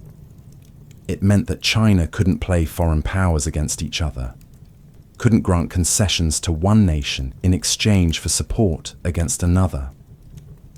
Any treaty China signed with any country would automatically benefit Britain, creating a ratchet effect where Chinese sovereignty could only decrease, never increase.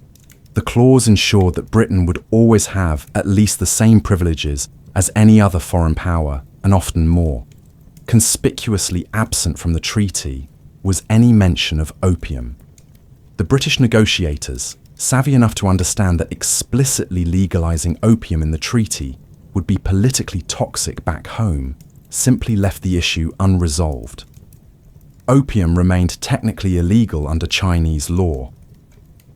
But with British merchants now firmly established in multiple Chinese ports, with extraterritoriality protecting them from prosecution under Chinese law, with the Qing government too weak and demoralized to enforce its own prohibitions, with the entire dynamic of the relationship fundamentally changed by military defeat, the opium trade actually increased after the First Opium War rather than decreasing. The British had fought a war supposedly to protect their citizens' rights, to ensure free trade, to gain diplomatic recognition. They had won decisively. And now, with the treaty in place, with Chinese ports opened and Chinese sovereignty compromised, opium flooded into the country in even greater quantities than before. By the 1850s, imports had nearly doubled from their pre-war levels. The crisis that Lin Zexu had tried so desperately to stop, the addiction epidemic that had motivated his dramatic action at Human, was now worse than ever. And China was in no position to stop it. Lin himself was not there to see it. Shortly after the war began, the emperor, looking for a scapegoat, someone to blame for the disaster, had dismissed Lin from his position and sent him into exile. The official reason was that Lin had provoked the British unnecessarily, that his seizure of the opium had led directly to war, that a more diplomatic approach might have avoided conflict. This was manifestly unfair. Lin had been acting on the emperor's direct orders. He had been sent to Canton specifically to end the opium trade, given extraordinary powers to do whatever was necessary. He had succeeded in confiscating the opium, had destroyed it as he believed duty and morality required, and now he was being punished for doing exactly what he had been told to do. But that's often how empires work. When things go well, the emperor takes credit. When things go badly, officials are blamed. Lin was exiled to Xinjiang, the remote frontier region in China's far northwest, a harsh land of deserts and mountains where survival was difficult and honor was impossible. He would spend years there, working on irrigation projects, helping local officials manage water resources, serving his country even in disgrace, because that's who he was. He remained loyal to the emperor who had abandoned him, devoted to the Confucian principles of duty and service, even when those principles offered no protection against political machinations. In later years, long after his death, Lin would be rehabilitated. His reputation would be restored, and he would be celebrated as a national hero, a man who had stood up to foreign aggression when his government wavered, who had taken a moral stand even knowing it would lead to war. Statues would be erected in his honor. Schools would be named after him. His letters and proclamations would be studied as examples of righteous resistance to imperialism. But during his lifetime, he died in relative obscurity, his efforts apparently futile, the opium trade stronger than ever, his country weaker and more vulnerable. In the immediate aftermath of the First Opium War, China was reeling, trying to comprehend what had just happened. The defeat had shattered fundamental assumptions about China's place in the world. For centuries, the Chinese had understood themselves to be the center of civilization, the Middle Kingdom around which lesser nations revolved. Foreign barbarians might be militarily strong, might pose threats on the borders, but they lacked the cultural sophistication, the moral authority, the civilizational superiority that China possessed.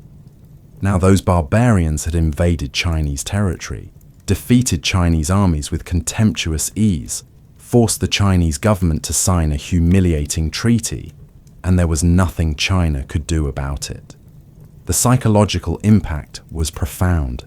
If China was so weak, if Chinese military forces were so outmatched, if Chinese technology was so backward, then what did that say about Chinese civilization?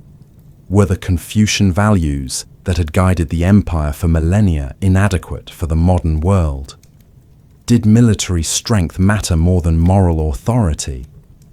These questions, disturbing and urgent, would dominate Chinese intellectual and political life for the next century, driving reform movements, revolutionary upheavals, and ultimately the complete overthrow of the imperial system itself.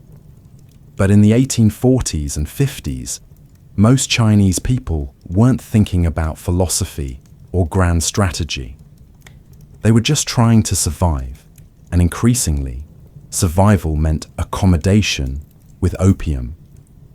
The drug was everywhere now, more available than ever, cheaper thanks to increased supply, tacitly if not officially permitted, by authorities who no longer had the will or capability to suppress it. The government made occasional efforts at enforcement, raids on particularly notorious dens, arrests of obvious dealers, but these were symbolic gestures that had no real impact on the trade. The treaty port system expanded as other Western powers demanded and received the same privileges Britain had extracted. France signed a treaty in 1844 that granted them similar rights. The United States followed with its own treaty. Russia extracted concessions in the north. Each new treaty further eroded Chinese sovereignty, created new zones where foreign laws applied, new populations of foreigners who operated outside Chinese control. The treaty, ports became cities within cities, foreign concessions where Western architecture, Western customs, Western legal systems prevailed, where Chinese people could be second-class residents in their own country. And the opium kept flowing. By the mid-1850s, it's estimated that between 10 and 20 million Chinese people were regular opium users, perhaps 10% of the entire population. Think about that number for a moment. 10 million people at minimum, possibly twice that, addicted to a drug that was destroying their health, their families, their futures. That's equivalent to the entire population of many countries. It's more people than lived in many European nations of the time. It's a public health catastrophe on a scale that's difficult to comprehend. Government officials at every level were addicted. Estimates suggest that up to 30% of local officials smoked opium regularly. Some held their positions only because they accepted bribes from opium dealers. Others started smoking as a social activity with colleagues and became addicted before they realized the danger. The bureaucracy that was supposed to govern the empire, that was supposed to collect taxes and maintain order and implement the emperor's will, was increasingly staffed by men who spent their afternoons in opium dens, who made decisions while high, who lacked the clarity and focus needed for effective administration. Even the emperor himself was rumored to be an addict, though this was never officially confirmed and probably wasn't true in the sense of heavy daily use. But the rumors persisted, fed by the emperor's apparent inability to address the crisis, by the lethargy that seemed to characterize court decision-making, by the sense that the center of power was somehow distant, disconnected from the reality of what was happening in the provinces. Whether the emperor smoked opium or not, the perception that he might have, the believability of such rumors, was itself a sign of how thoroughly the drug had penetrated Chinese society. The military was in shambles. Soldiers continued to smoke, weakening units that were already struggling with poor training, inadequate equipment, and low morale. When the Taiping Rebellion erupted in 1850, when a failed civil service candidate named Hong Xiuquan proclaimed himself the younger brother of Jesus Christ and launched a massive uprising that would eventually claim 20 to 30 million lives, the Qing army struggled to respond effectively. The rebellion would rage for 14 years, engulfing southern and central China in violence, and the government would only be able to suppress it with the help of regional militias, foreign military advisors, and Western weapons. The Taiping Rebellion was not primarily about opium. It was about poverty, about religious fervor, about ethnic tensions between Han Chinese and Manchu rulers, about millenarian hopes for a better world. But the opium epidemic had weakened the state's capacity to respond to such crises, had drained resources that might have prevented the conditions that led to rebellion, had corrupted the officials and military forces that should have detected and suppressed the uprising in its early stages. Opium didn't cause the Taiping Rebellion, but it made the rebellion more likely, more severe, more destructive. And then, in 1856, a new conflict erupted with the Western powers.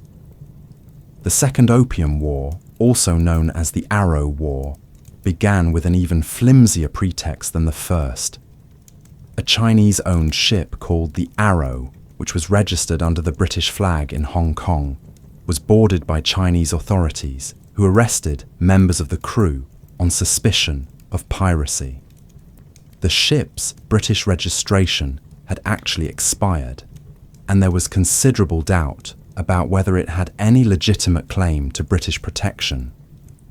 But the British consul in Canton claimed this was a violation of British sovereignty, that the Chinese had insulted the British flag by hauling it down during the arrest.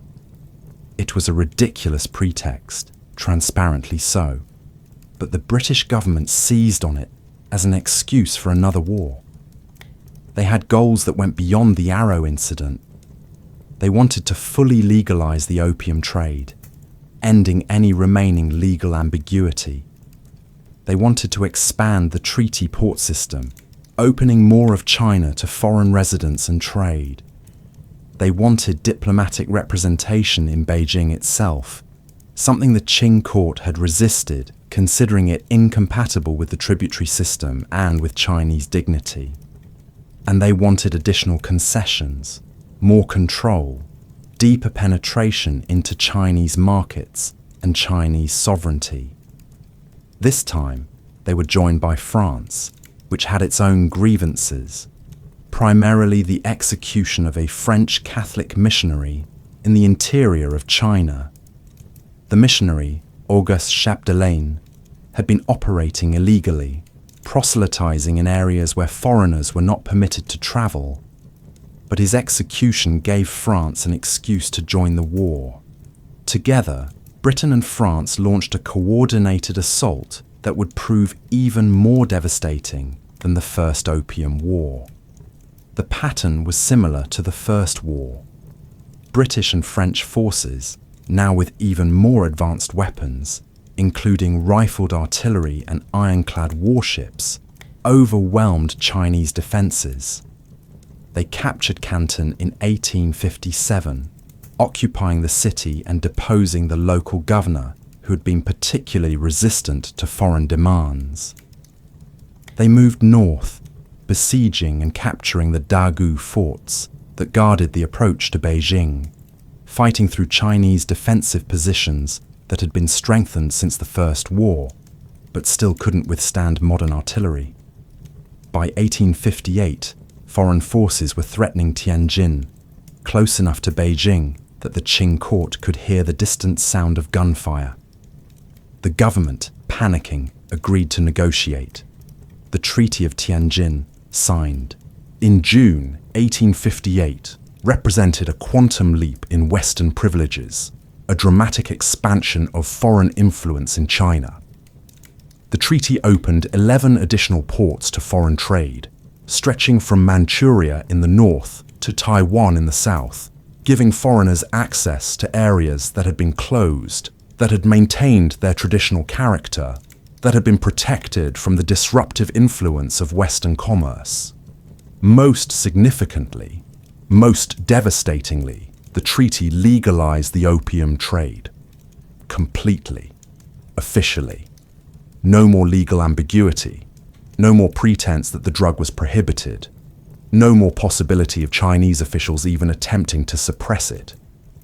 Opium was now a legal commodity, protected by international treaty, and any effort by the Chinese government to restrict it would be considered a violation of its agreements with the foreign powers. The drug that had been illegal for over a century, that emperors had repeatedly banned, that officials like Lin Zexu had tried desperately to keep out of the country, was now sanctioned by treaty, impossible to oppose without risking war. The treaty also established permanent diplomatic missions in Beijing, forcing the Qing court to accept foreign ambassadors in the capital, to treat with them as equals rather than as tribute-bearing vassals.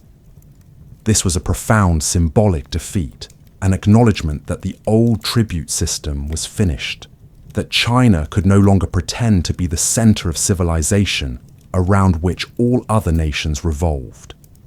The presence of foreign ambassadors in Beijing, living in their own legations, operating under their own rules, was a constant reminder of Chinese weakness and foreign power.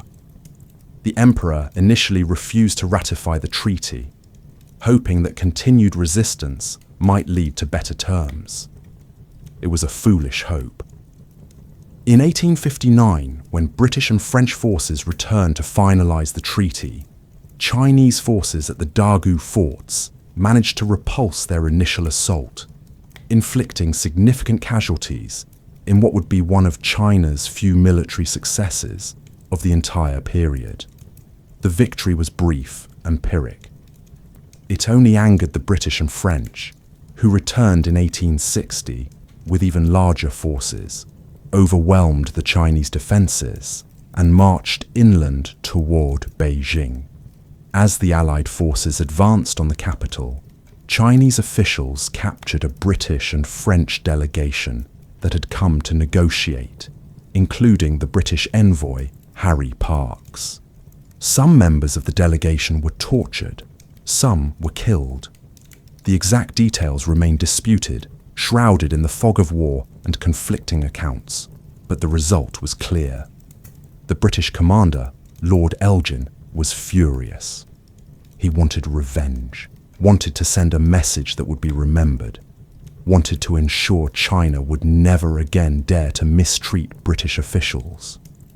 He ordered the destruction of the old summer palace, the Yuanming Yuan, a magnificent complex of gardens, pavilions, temples, and art collections that had been built and refined over more than a century. It was one of the wonders of the world, Chinese classical architecture and landscape design at its finest, filled with treasures from across Asia, paintings and sculptures and books and astronomical instruments. European visitors who had seen it before the war described it in terms of awe, comparing it favorably to Versailles, calling it a place of surpassing beauty and cultural significance. British and French troops looted it first, taking whatever they could carry, filling carts and wagons with jade carvings, porcelain vases, silk scrolls, gold ornaments, books and manuscripts, including irreplaceable historical documents. Then they set it on fire. The great wooden buildings, their elaborate painted surfaces, their carved beams and decorated eaves, all went up in flames. The fire burned for 3 days, visible from Beijing itself, a black pall of smoke hanging over the city. When it was over, almost nothing remained. Just charred ruins, broken foundations, scattered debris. 100 years of artistic achievement destroyed in 72 hours, not for any military purpose, but purely as punishment, as a demonstration of what would happen when China resisted. The destruction of the Summer Palace was not militarily necessary. It was cultural vandalism, deliberately targeting a site of immense historical and artistic value to inflict maximum psychological damage. Lord Elgin justified it by saying he wanted to punish the emperor personally, to strike at something the emperor valued, to demonstrate that Western powers could reach the very heart of Chinese civilization and destroy it. The act horrified many in the West, including some British officials who thought it went too far, who recognized it as barbarism disguised as military necessity. But it achieved its goal. It broke Chinese will to resist. The emperor fled Beijing, abandoning the capital and fleeing to Chengde, a resort city north of the Great Wall, leaving his brother Prince Gong to negotiate the final surrender. On October 24, 1860, the Convention of Beijing was signed, ratifying the Treaty of Tianjin and adding further concessions. China had to pay another massive indemnity. The Kowloon Peninsula, across from Hong Kong Island, was ceded to Britain. More ports were opened. Christian missionaries were granted the right to travel throughout China, to purchase property, to establish churches and schools and hospitals, to proselytize freely. The Second Opium War marked a turning point from which there would be no recovery for the Qing dynasty. China was no longer just defeated, It was broken, humiliated, forced to accept terms that violated every principle of sovereignty and dignity, unable to protect its people or enforce its will. The opium trade was now legal, embedded in treaty law, impossible to oppose without risking another war that China could not win. Foreign powers had carved out zones of influence, spheres where their laws applied, where their interests were paramount, where Chinese sovereignty existed only on paper. The century of humiliation, as Chinese historians would later call this period, had truly and irreversibly begun. For the next 80 years, until the Communist Party came to power in 1949, China would exist in a state of semi-colonialism, never fully conquered but never fully independent, carved up by foreign powers, racked by internal rebellions and civil wars, struggling desperately to modernize and regain its sovereignty while dealing with the ongoing trauma of addiction, defeat, and cultural crisis. And the opium crisis, far from being solved by the legalization, actually grew worse. With the drug now legal, with production expanding in India to meet demand, imports continued to increase. But something else was happening, something that would change the character of the crisis. Chinese farmers, seeing the enormous profits to be made, began growing opium poppies themselves. Why should British merchants make all the money? Why should the opium come from India when it could be grown just as easily in Chinese soil? The climate was right, the expertise was available, and with the drug now legal, there was no legal barrier to domestic production. By the 1870s and 80s, domestic Chinese opium production began to rival and then surpass imports. Fields that had grown rice or wheat or cotton were converted to poppy cultivation. The white and pink and purple flowers covered hillsides and valleys, beautiful from a distance, but representing addiction and death up close. Local governments, desperate for revenue, began taxing opium production and sales. They became dependent on opium money to fund basic services, to pay official salaries, to maintain infrastructure. The very entities that were supposed to protect society from drugs were now financially reliant on them. This created a vicious cycle from which there seemed to be no escape. The government needed opium taxes to function. Farmers needed opium profits to survive. Dealers needed the trade to make a living. Officials needed bribes and tax revenue to maintain their positions. And millions of addicts needed the drug to avoid the agony of withdrawal. Everyone was complicit. Everyone was trapped. And the empire continued its slow collapse, held together by inertia and the lack of any obvious alternative, slowly rotting from the inside. What was it like to live through this? Let's return one final time to our opium den, but let's look not at the users this time, but at their families, at the people left behind when addiction takes hold.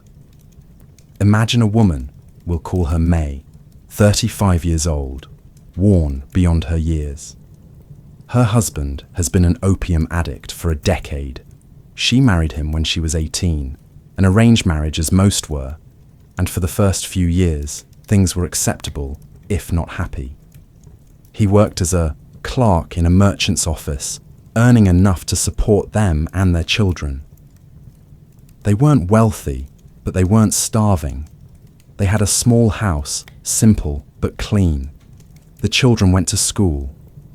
Life was hard, but it had a certain stability. Then her husband started smoking. Just occasionally at first, when his boss invited him to smoke after work, a social thing, a way to bond with colleagues and superiors. May noticed the smell on his clothes, but didn't think much of it. Many men smoked. It wasn't her place to question. But gradually, imperceptibly, the smoking increased. Once a week became twice a week, became daily. Her husband started coming home later, started missing work, started borrowing money. Their savings disappeared. Then he started selling things: furniture, tools, her jewelry, the few pieces her mother had given her when she married. She protested, but he was the head of the household. He could do as he wished with family property. He lost his job eventually. No employer would keep a clerk who missed half his shifts, who couldn't focus when he was there, who sometimes fell asleep at his desk. May took in sewing to support the family, working by lamplight until her eyes burned, her fingers cramping as she pushed the needle through thick fabric.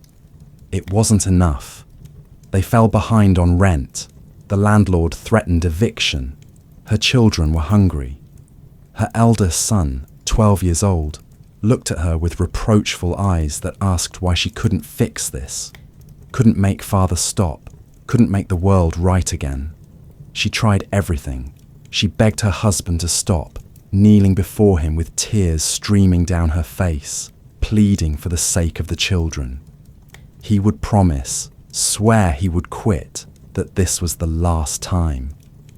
The promises lasted days, sometimes only hours. She tried hiding money, but he found it or simply took things to sell. She tried talking to his family, asking them to intervene, but they blamed her, said she must be failing in her wifely duties if he sought escape in opium. She went to the temple and prayed to the gods for help, burning incense she could barely afford, making offerings from their dwindling food supply. The gods were silent. Eventually, inevitably, they were evicted. They moved into a single room in a building that should have been condemned, with walls so thin you could hear every sound from neighboring rooms, with no heat in winter and no air in summer. Her husband was barely present anymore, spending his days in opium dens, coming home only to take whatever money or items he could find to sell. He grew thin, skeletal, his skin taking on that greyish pallor that marked chronic users. He coughed constantly, a wet, rattling cough that kept the neighbours awake. May knew he was dying. Part of her wished he would die quickly, end this drawn-out agony. Part of her still loved him, or loved the memory of who he had been, and hoped desperately that something would change. Her children suffered the most.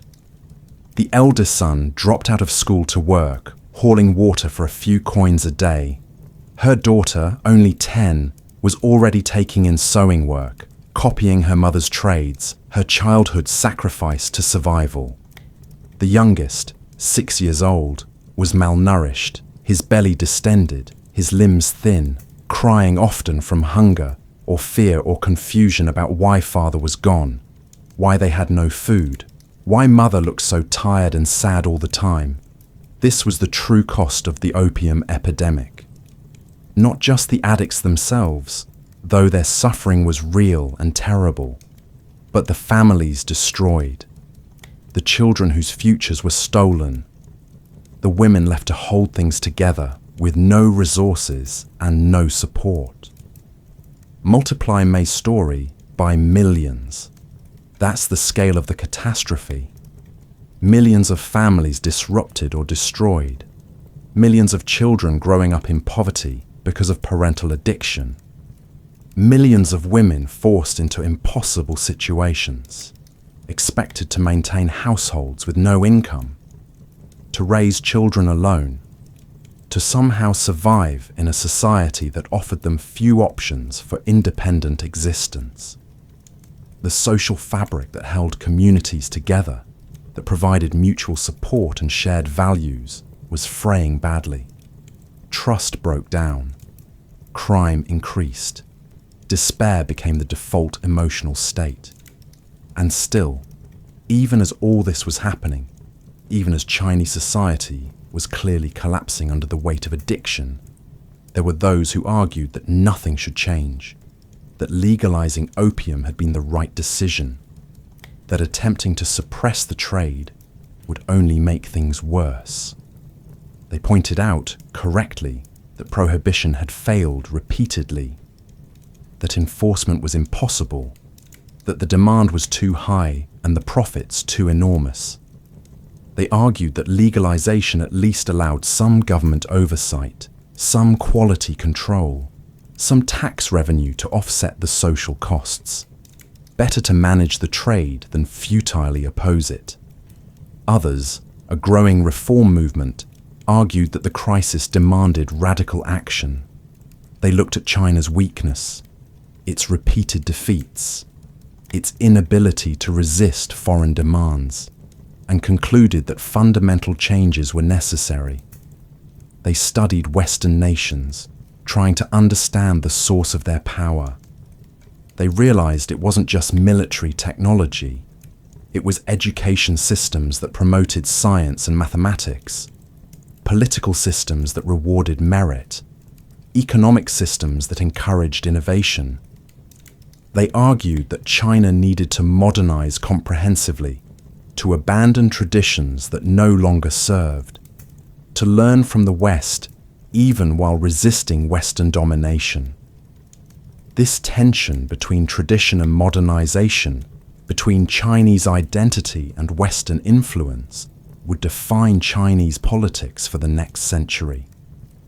Some reformers argued for total Westernization, throwing out Confucian traditions entirely and rebuilding Chinese civilization on Western models. Others argued for selective borrowing, taking Western technology and organizational methods while maintaining Chinese cultural essence. Still others resisted any Western influence, arguing that Chinese civilization was superior and that defeat came not from cultural weakness, but from temporary military disadvantage that could be overcome by doubling down on traditional values. It wasn't until the very end of the Qing dynasty, in the first decade of the 20th century, that serious, sustained efforts were made to address the opium crisis. By that point, a new generation of reformers and revolutionaries had come to power or gained influence. People who had studied abroad, who had seen how other countries functioned, who were horrified by the state of their own country. They launched aggressive anti-opium campaigns, raiding dens with real determination, burning poppy fields, even when it meant alienating local governments that depended on opium taxes, forcing addicts into withdrawal programs that were harsh but sometimes effective. They negotiated with the British government, which by this point was facing increasing moral pressure at home, from anti-opium activists, from missionaries, from social reformers, who argued that the opium trade was a stain on British honour. In 1907, the British signed an agreement to phase out Indian opium exports to China over a 10-year period. The Chinese government simultaneously launched campaigns to eliminate domestic production, setting targets for reduction, threatening severe punishments for provincial officials who failed to meet quotas. For the first time in over a century, the opium trade actually began to decline. The reformers also worked to reframe the issue in the public consciousness. They promoted the idea that opium use was not just a moral failing or an individual problem, but a national humiliation, a symbol of China's weakness and foreign domination. Using opium was equated with being a traitor, with serving foreign interests, with betraying Chinese civilization. This nationalist framing was crucial. It transformed the fight against opium from a matter of personal morality into a patriotic cause, something that transcended individual addiction and became about the survival of the Chinese nation itself. Public campaigns featured dramatic slogans and images. Posters showed addicts as weak, pathetic figures, contrasted with strong, healthy Chinese people who had rejected the drug. Stories circulated about brave officials who resisted corruption, who burned opium despite threats, who stood up to drug dealers even at risk to their own lives. The anti-opium movement became part of a broader nationalist awakening, a sense that China needed to reclaim its dignity and independence, that the first step was rejecting the poison that had weakened it for so long. But the Qing dynasty fell in 1911 before these efforts could fully succeed, overthrown by revolutionary forces that established the Republic of China. The Republic struggled to maintain control, to establish legitimate authority, to implement consistent policies across the vast and diverse country.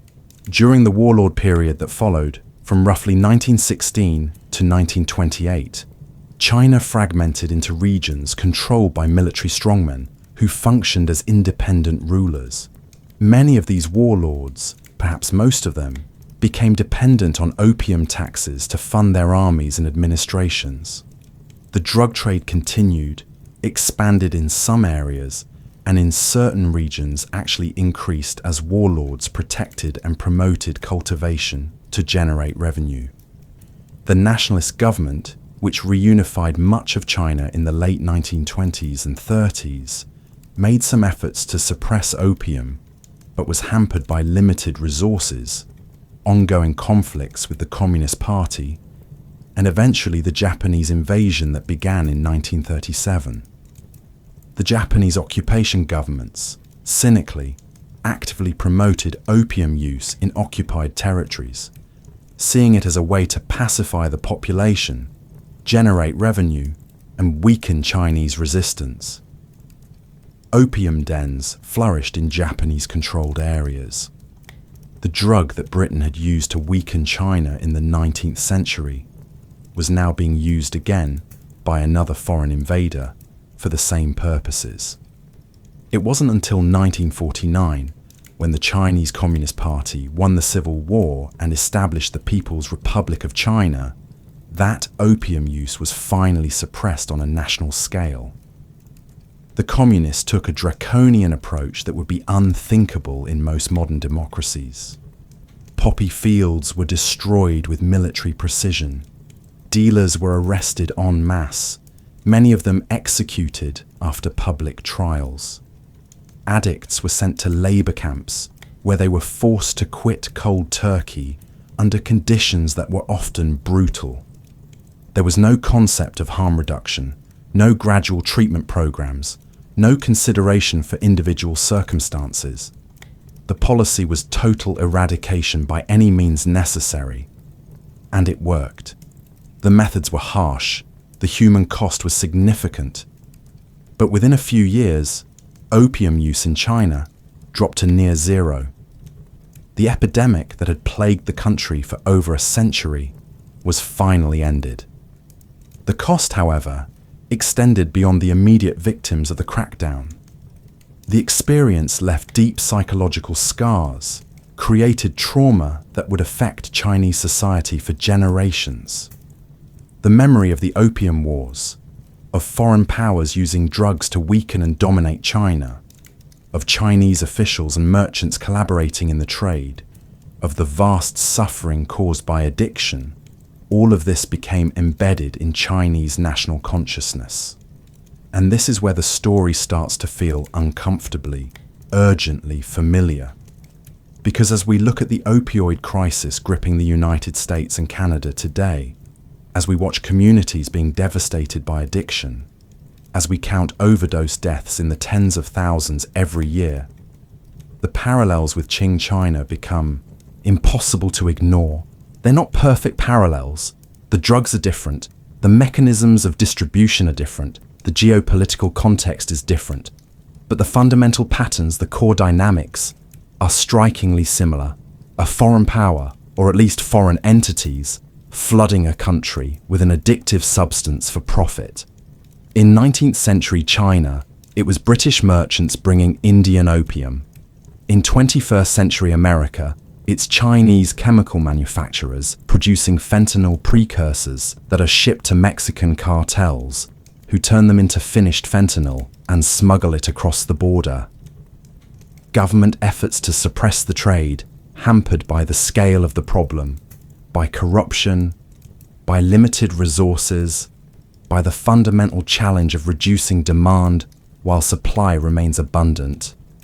Millions of people losing their lives, their families, their futures to addiction, despite knowing the risks, despite wanting to stop, trapped by a substance that has hijacked their brain chemistry. And a society struggling to come to terms with the fact that this is not just a public health issue, not just a matter of individual choices or moral failures, but a national crisis with profound implications for security, stability, economic productivity, and the fundamental character of the society. The opioid epidemic is costing the United States trillions of dollars, degrading military readiness as service members struggle with addiction, straining healthcare systems, contributing to rising crime rates, lowering life expectancy for the first time in generations, destabilizing families and communities, and creating a sense of despair and hopelessness that affects even those not directly addicted. The modern opioid epidemic in North America began, ironically, not with foreign imports, but with domestic overprescription. In the 1990s, pharmaceutical companies like Purdue Pharma aggressively marketed opioid painkillers, particularly OxyContin, downplaying or outright lying about their addictive potential. They trained sales representatives to tell doctors that these new formulations were less addictive, that the risk of addiction was less than 1%, numbers that were completely unsupported by evidence. They encouraged doctors to prescribe opioids for a wide range of conditions, not just severe pain, but moderate pain, chronic pain, even dental procedures. Pain became the fifth vital sign.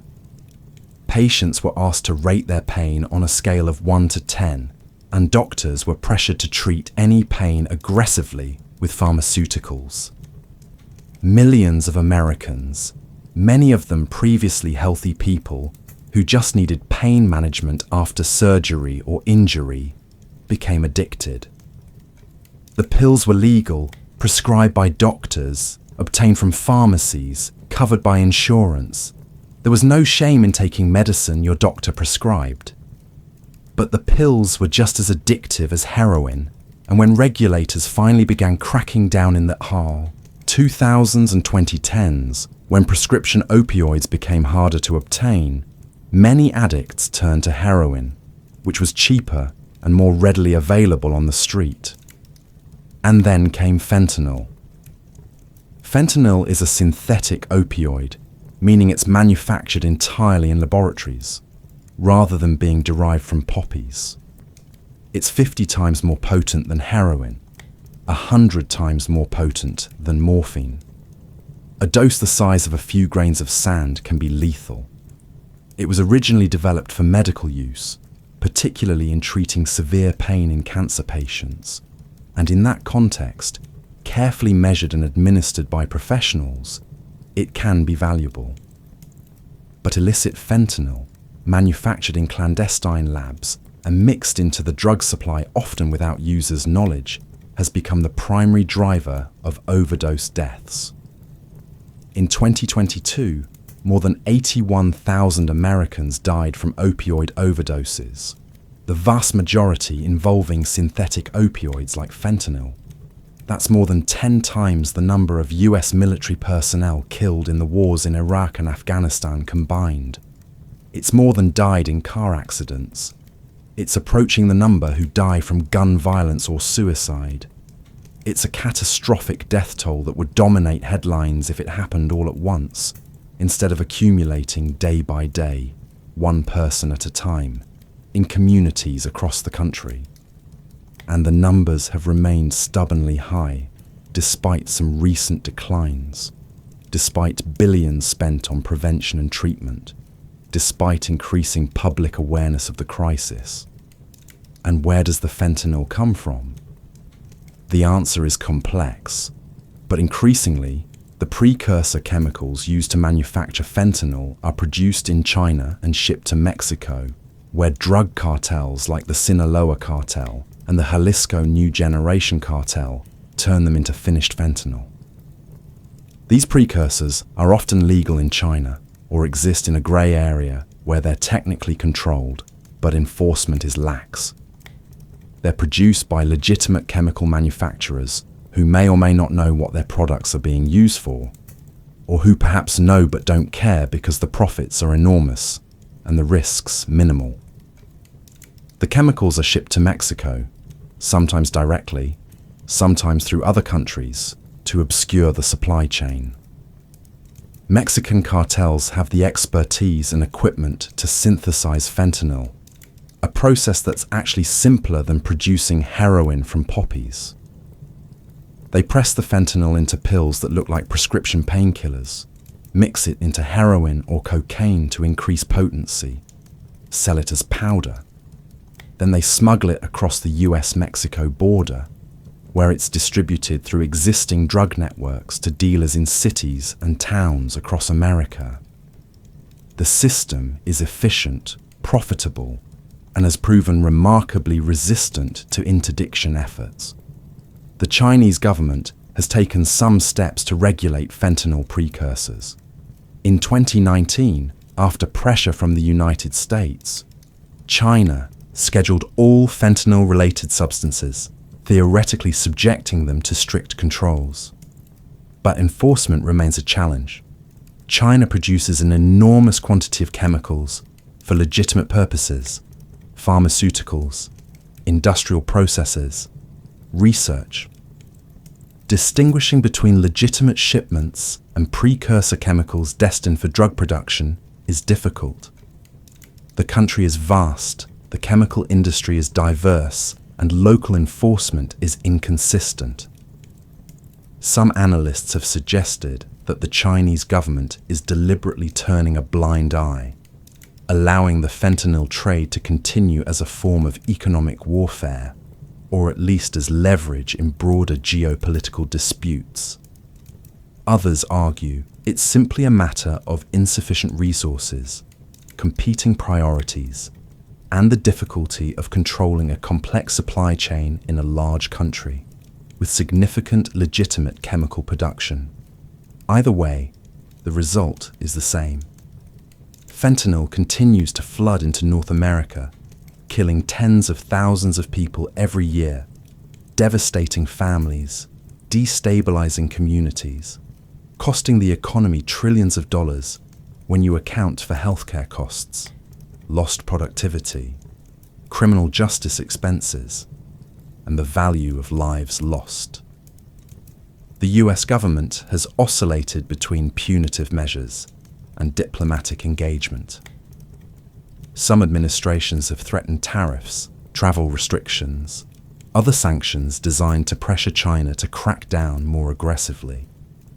Others have focused on cooperation, working with Chinese authorities to identify specific manufacturers, share intelligence, coordinate enforcement actions. The history of the Opium Wars offers important lessons for addressing the modern crisis, though applying those lessons is complicated by differences in context. First, prohibition alone doesn't work. The Qing government banned opium repeatedly, with increasingly harsh penalties, and it made no difference. The demand was too high, the profits too enormous, and the enforcement too inconsistent. Modern drug policy experts increasingly argue for harm reduction strategies alongside enforcement efforts.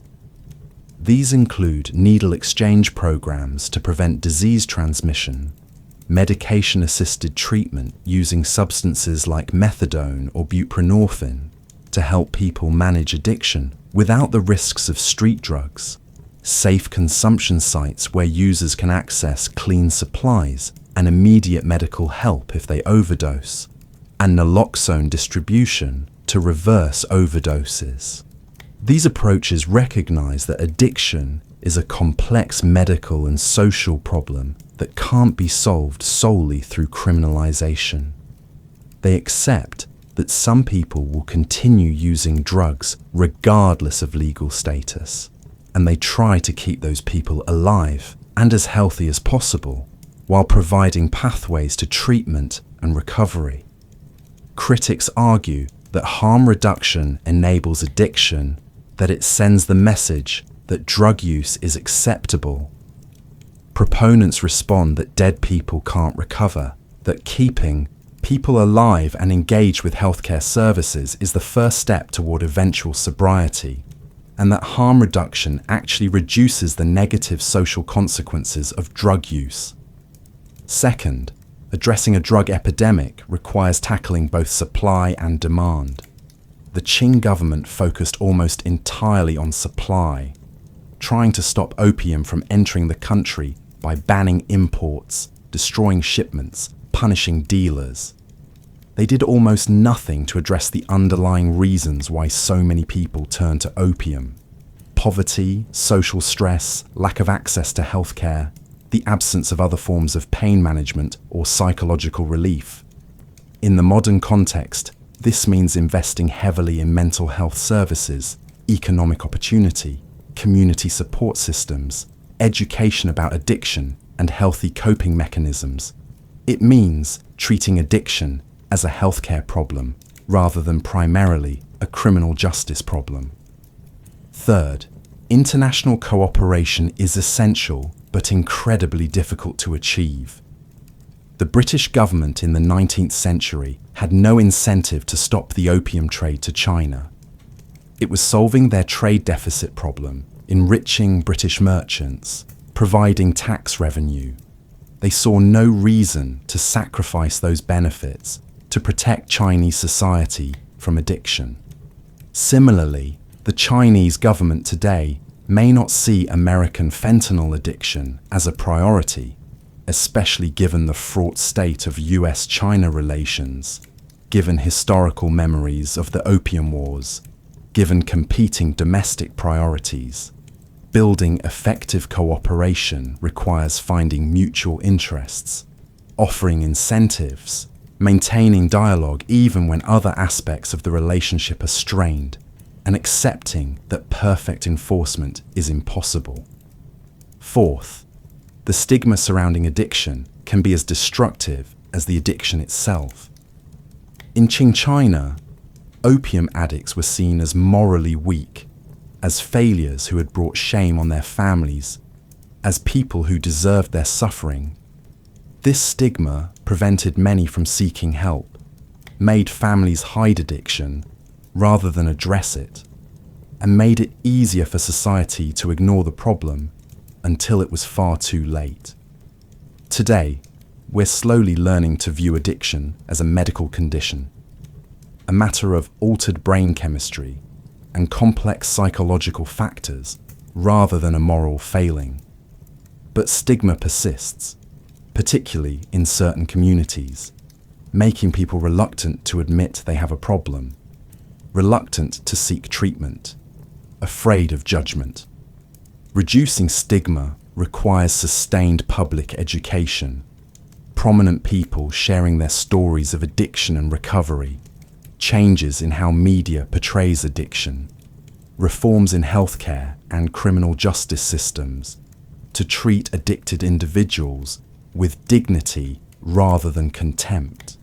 It means creating pathways to treatment that are accessible and non-judgmental, that recognize addiction as a chronic disease requiring long-term management rather than a problem that can be solved with a single intervention.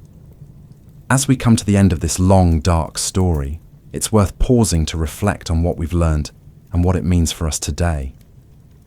The opium crisis in Qing China was not inevitable. It was the result of specific decisions made by specific people, driven by specific economic and political interests. The British chose to flood China with opium, prioritizing their trade balance and merchant profits over the well-being of millions of Chinese people. The Qing government chose how to respond, or how to fail to respond, hampered by corruption, political divisions, technological limitations, and a fundamental misunderstanding of the nature of addiction. Chinese people, caught in the middle, made choices too, though often under circumstances that left them with few good options, trying to manage pain or stress, or simply survive in a society that was collapsing around them. Those choices collectively transformed an empire, destroyed millions of lives, and left scars that are still visible in Chinese society today. China's experience with opium is deeply embedded in the national consciousness, taught in schools as a cautionary tale about foreign imperialism and national weakness, invoked by politicians to justify everything from military spending to strict drug laws to resistance against Western influence. It shapes China's approach to international relations, particularly with Western countries, in ways that are subtle but profound, creating suspicions and resentments that complicate diplomacy on issues that might seem unrelated to 19th century history. The United States and Canada are now in the midst of their own opium crisis, though the drug is called fentanyl and the mechanisms are different. Will we learn from history? Will we recognize the parallels and apply the lessons that China learned at such terrible cost? Or will we repeat the same mistakes, focusing on blame rather than solutions, on enforcement rather than treatment, on punishment rather than compassion? The answers to these questions will shape not just individual lives, but the trajectory of our societies for decades to come. Because addiction is never just a personal tragedy, though it is certainly that. It's a social crisis, an economic burden, a test of our values and our capabilities, a challenge that reveals whether we're willing to care for the most vulnerable members of society, or whether we'll abandon them to suffer alone. How we respond says something fundamental about who we are and what kind of future we want to build. Do we want a future where addiction is met with treatment and support, or with criminalization and stigma? Do we want to invest in prevention and recovery? Or do we want to keep fighting an endless war on drugs that has demonstrably failed for half a century?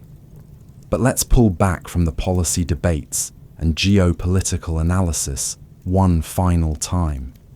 Let's remember that at the heart of every statistic, every treaty, every political decision, every think tank report and academic study, there are human beings. People like Zhang, the merchant who lost everything to opium. People like that young soldier who watched his fort fall while he smoked. People like May, trying desperately to hold her family together while her husband's addiction destroyed everything she'd worked for. These weren't abstractions. They weren't numbers.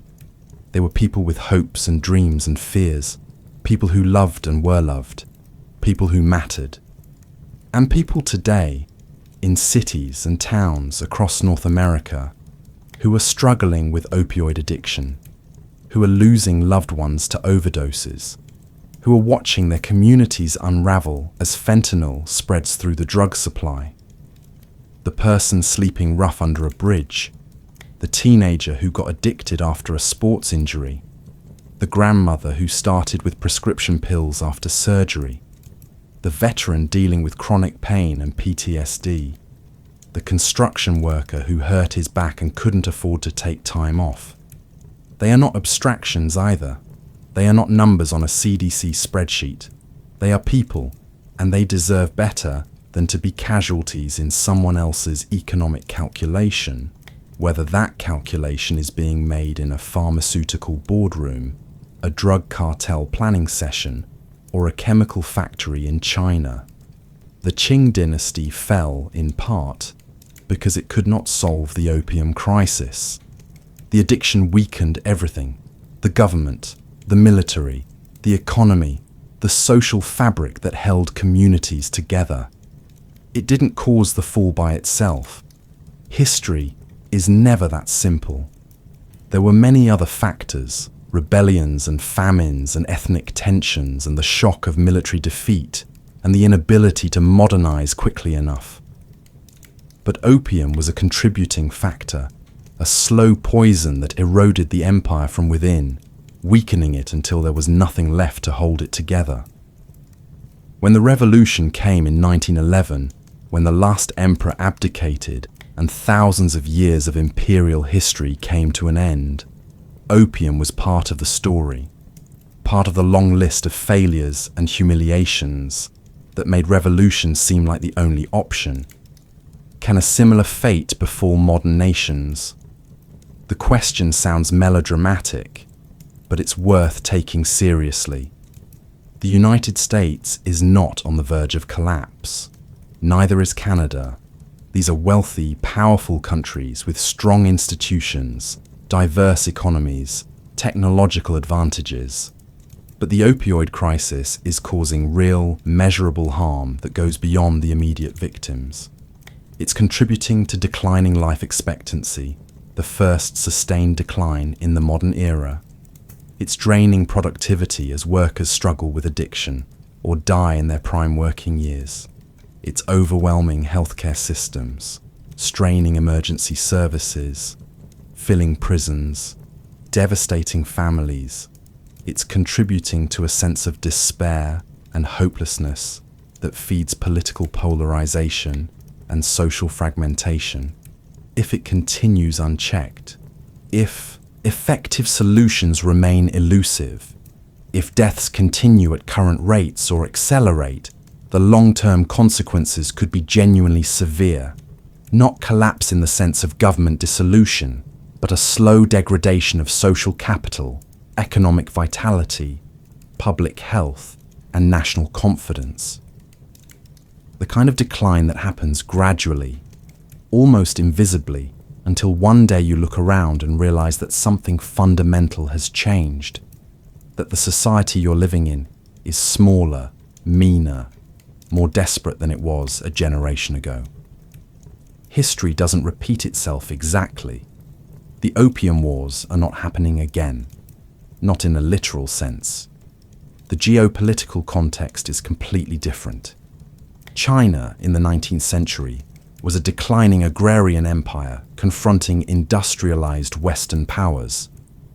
America in the 21st century is still the world's largest economy, the dominant military power, a technological leader.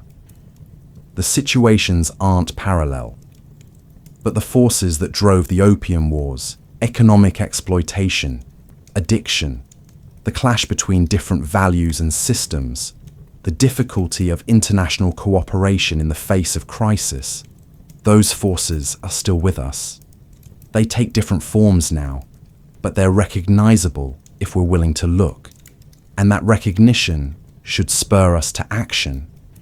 Not the kind of action that leads to more war, more punishment, more suffering, more of the failed policies that have characterized the war on drugs for decades, but the kind of action that leads to compassion, to understanding, to solutions that actually work, because they're based on evidence and human dignity rather than moral panic and political posturing.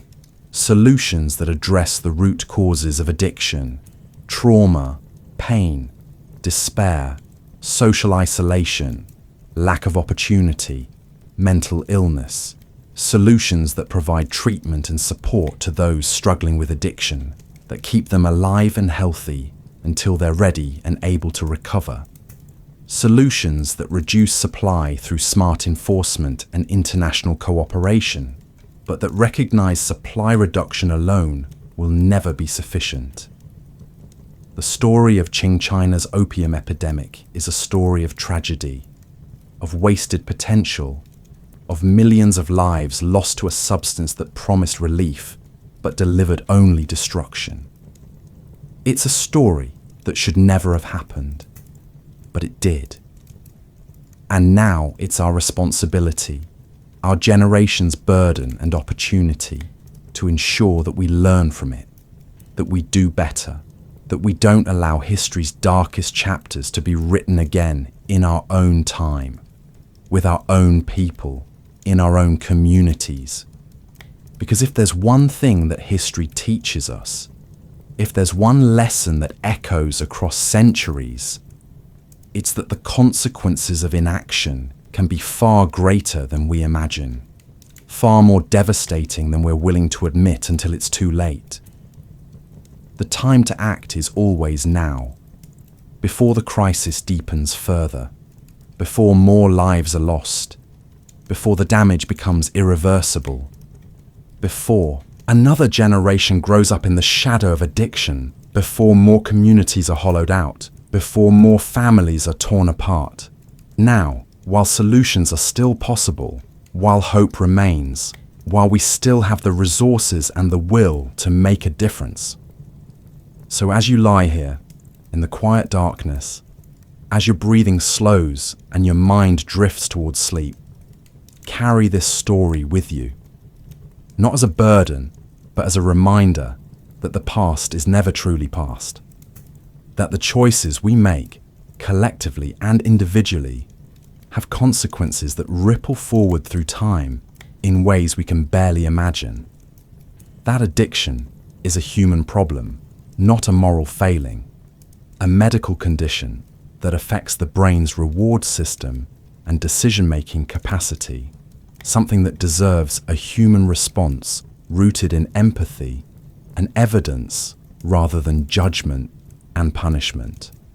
And that even in the darkest times, even when empires are falling and millions are suffering, even when the statistics are overwhelming and the problems seem insurmountable, there is always the possibility of change, of healing, of learning from our mistakes and building something better.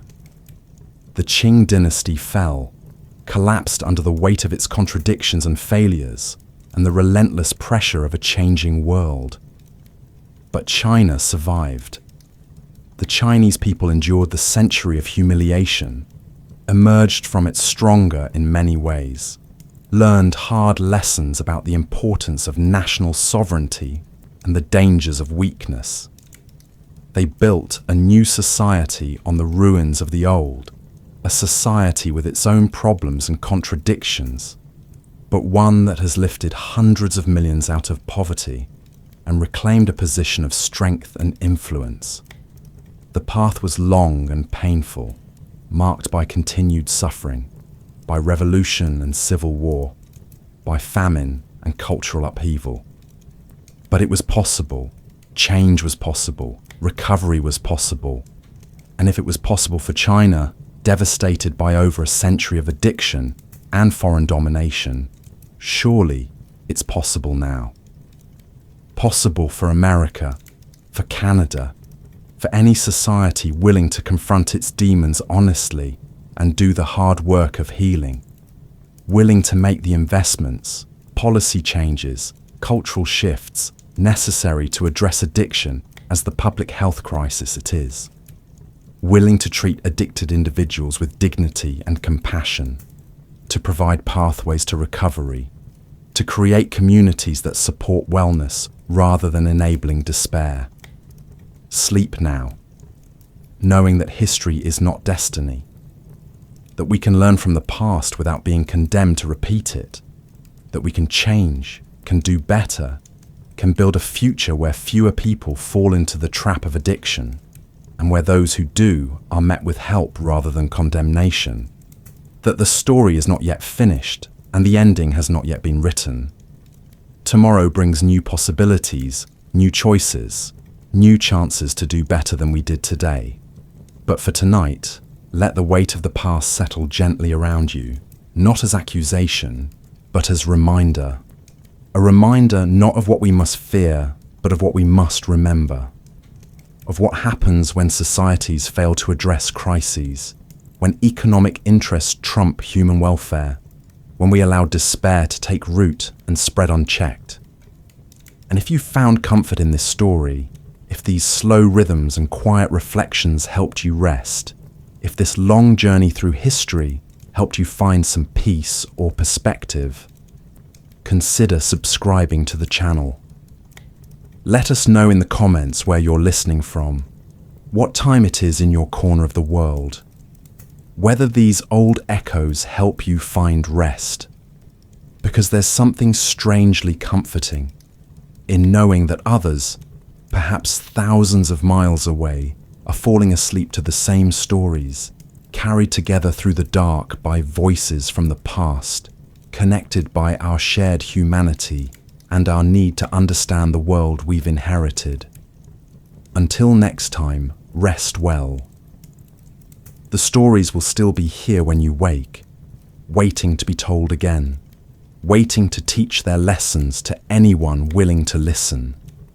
And maybe, if we listen carefully enough, if we take those lessons to heart, we can write a better ending for our own story than the one that befell Qing China all those years ago.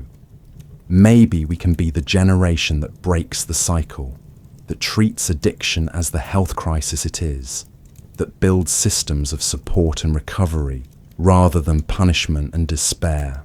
Maybe we can look back in 50 years and say, yes, there was a crisis, and yes, people suffered, but we responded with compassion and intelligence, and we made things better. That future is possible. It starts with understanding. And understanding starts with stories like this one, stories that connect past to present, that show us where we've been so we might better see where we're going. Sleep well, and carry that understanding with you into tomorrow.